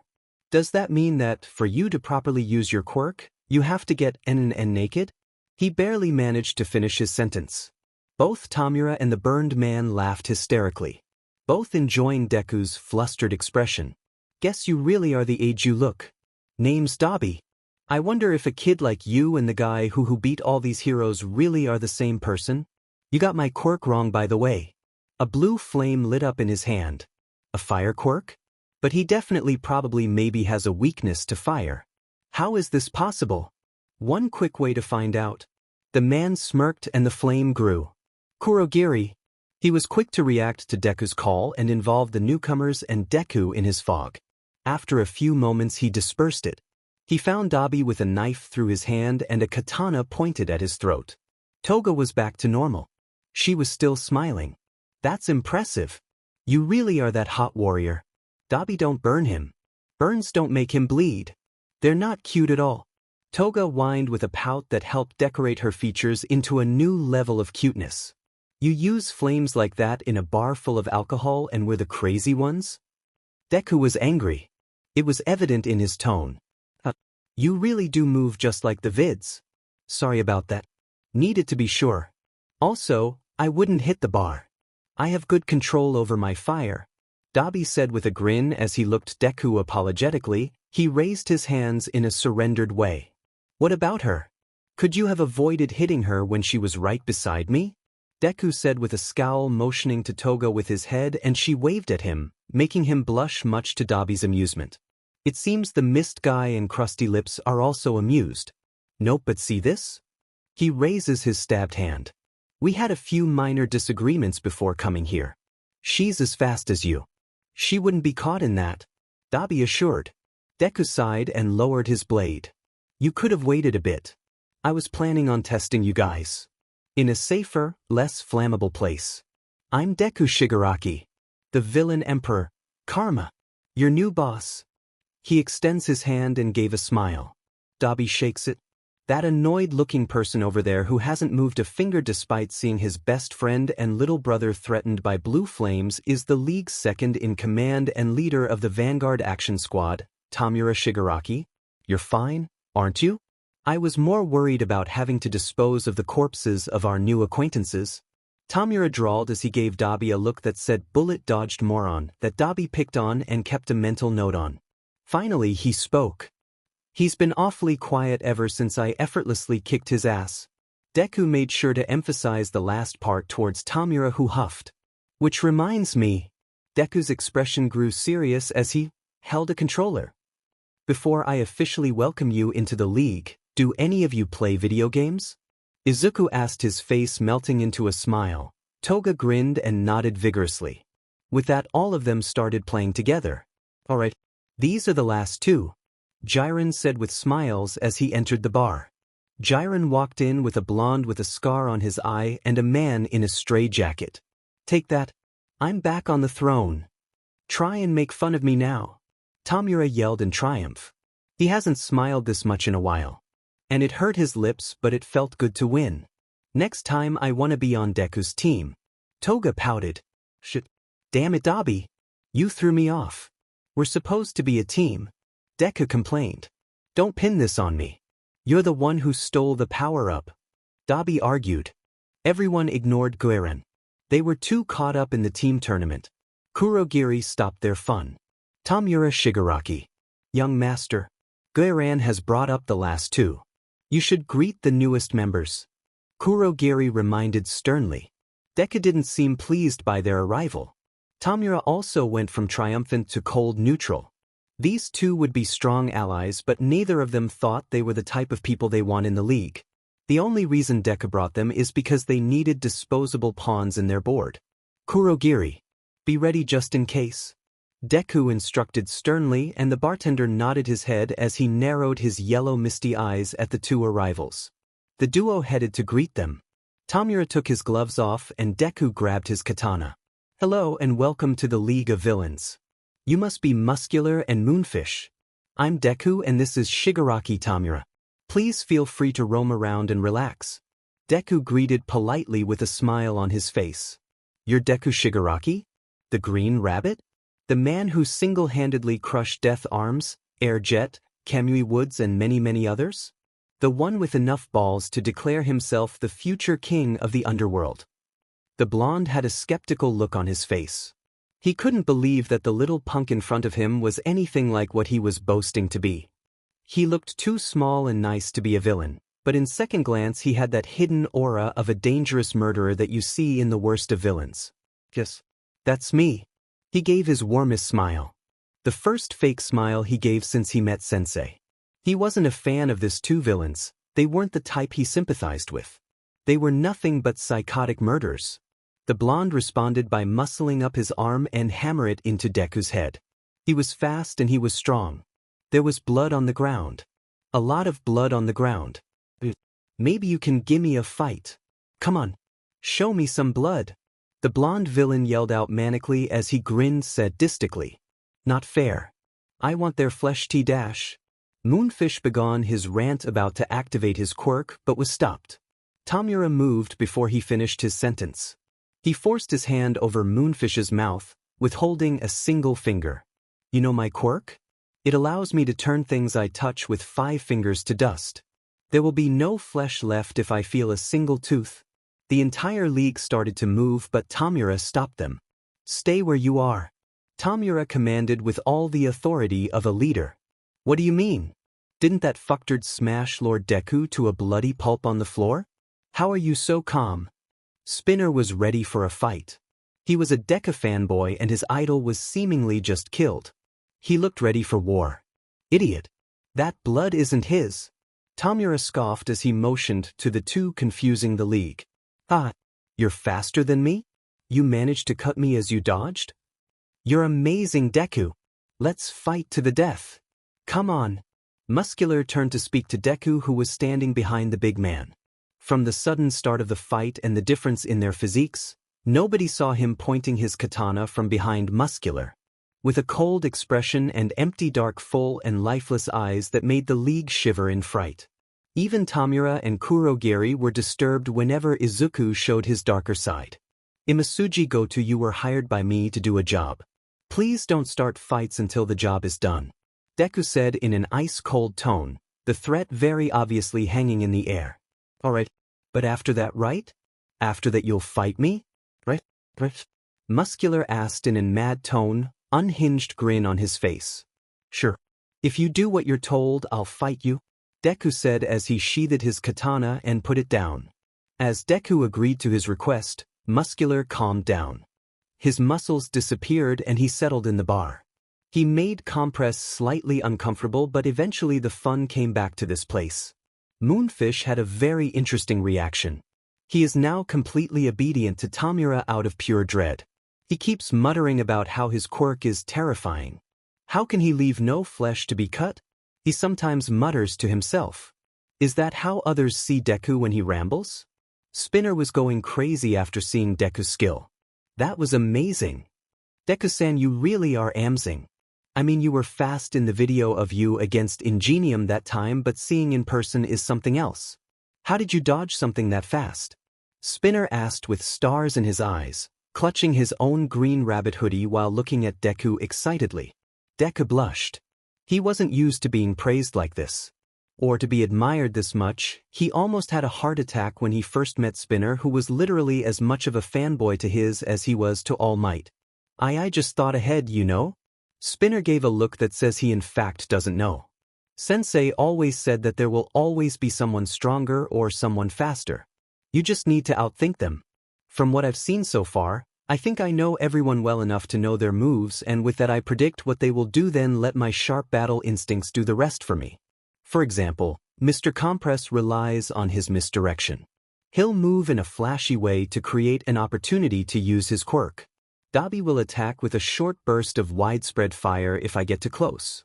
Toga is standing behind that couch waiting for you to go away so she can stab me again, even though all she needs to do is ask. Deku yelled that last part at the couch, and sure enough Toga came out from behind it. He extended his arm. This time instead of a stab, she simply cut him. Almost like she's taking care not to hurt him. Well, what I was trying to say was that you just need to move before they do.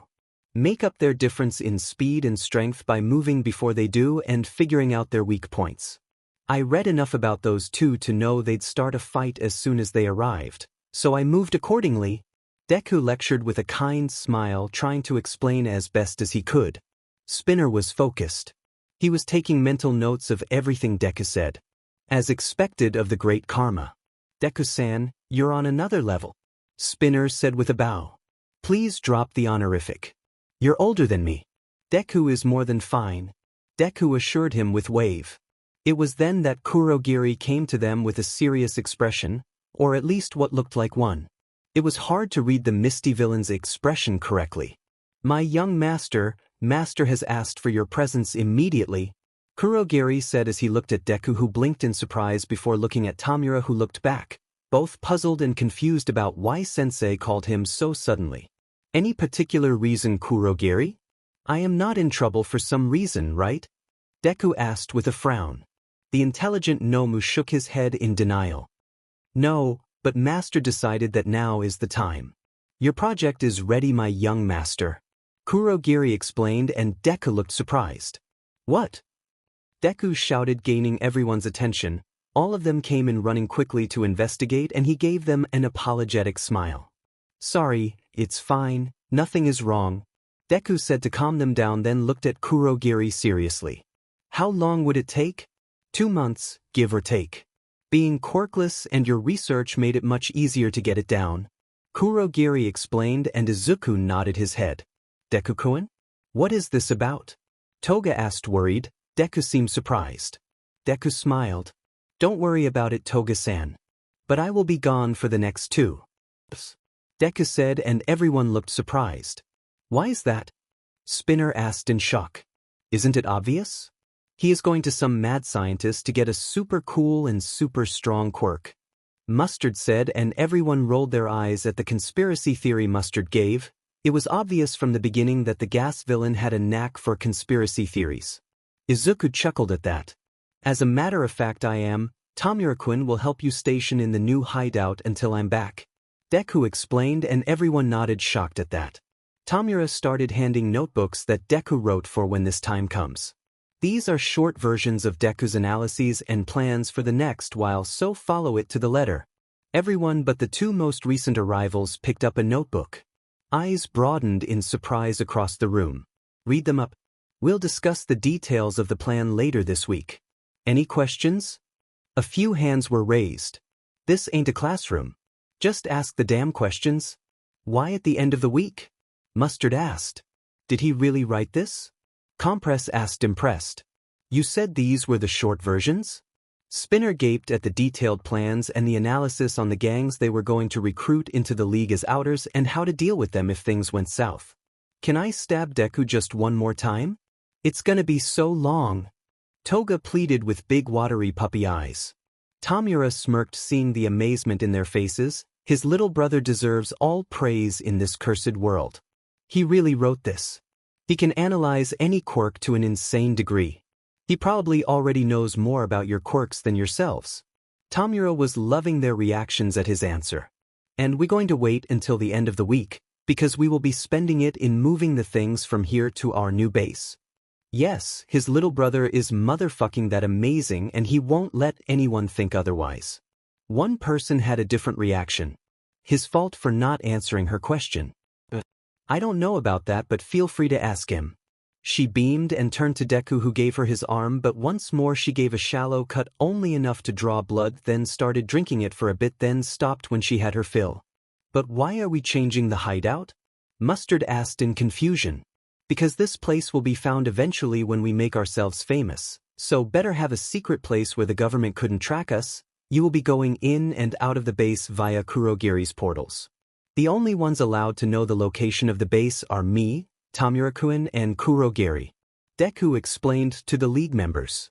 Well now people, the boss started this. He did most of the work and gave us reputation. He got us shit ton of money to start our operations through his heists and even got us contacts and plans to follow. He is not to be disappointed.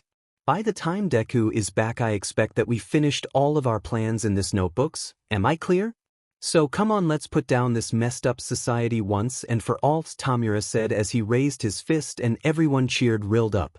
After the crowd dispersed when they gave Deku their goodbyes and Toga gave him a big hug and he almost fainted, he approached his older brother with an amused expression. For someone who looked so disgusted at having to interrupt his gaming to meet with everyone and take your post as their boss, you gave quite the speech. Did Kurogiri put you up for it? Deku asked, amused. No, Tamura said flatly. Deku put up his most doubtful-looking expression. No way Tamura could give a speech like this. Go ask him if you're so unsure. I initially just wanted to give them the papers, say, hey losers, I'm your new boss, start packing, and be done with it, but the look on their faces as they read your analyses made me want to show you off. Nobody ever appreciated you in your life. I wanted to show you that this people will. They're like us. Tamura explained with scowl at his brother's doubts. Deku was tearing up. He has the best big brother anyone could ask for. No crying. No hugging either. He said that, but he didn't offer as much resistance as he could. After that, Deku turned to Kurogiri and smiled. I'm ready, Kurogiri. Take me to Sensei? The green-haired mastermind said as he prepared for what he was sure will be an unpleasant experience. Deku stepped out of the portal into the familiar laboratory of Dr. Garaki. The young mastermind looked around at the many tanks filled to the second-generation Nomus, animals of many kinds in each one the tanks. Hunting dogs, bears, birds, tigers and many other types are being made into low tiers, middle tiers and upper tiers, as well as the very lovely high-ends that Deku wanted to see in action soon. The army would be ready in a year, give or take. It was perfect for the mastermind if you ask him. He already had an idea, a plan on how to make the operation go faster, but he needed to take his promised prize first. Hello there, my boy, welcome back. I hope you are excited. Project Absorb for Occupy is finally ready. We only need the implantation surgery. All for One spoke as he welcomed his prized disciple with a smile. Now I'll warn you, the quirk implantation and body modifications will not be pleasant, but with your unrivaled tenacity it shouldn't be a problem in the slightest. The old villain said, and Deku smiled brightly. Don't worry, Sensei. I will be fine, and I am very surprised that my idea was actually a success. Izuku said happily as he grabbed his notebook. So, what was the results? Was the fusion perfect? What can the quirk do? Is it truly what we hoped it is? Deku asked, and All for One smiled. Well, to answer those few questions, since it's all we know for now, Absorb for Occupy can, since it's All for One base, take quirks and give them, and since we combined it with a copy of the stockpiling quirk I gave my brother, it gets more power stockpiled by adding quirks to the core of your main quirk. The fusion between the two quirks was perfect in a surprising way. It went perfectly smooth. Just as we hoped. A gem greater than one for alt. All for One explained, and Deku was taking notes until Doctor came with an excited look. Young Lord, shall we begin? The operation chamber is set. Garaki said in excitement. Deku chuckled at the doctor's enthusiasm and nodded his head. Yes, let's get to work. Deku said as he readied himself for 2 months of hell. But first, I need you to give me a list of quirks you would like to get to fill the stockpile so we could copy them. Keep it small. All for One said, and Deku nodded as he gave a list of quirks. The list had 7 quirks of 7 specific quirks that intrigued the young villains. All for One looked through the quirks, and if he had eyebrows he would have raised them at the simple choices. Are you all right with this, Sensei? Deku asked, and All for One nodded. Well, of course, but some choices is strange, such as quirk number 3, but it should be done. All for One nodded. All right, let's get started then. Deku smiled as he followed the doctor to the operation chamber.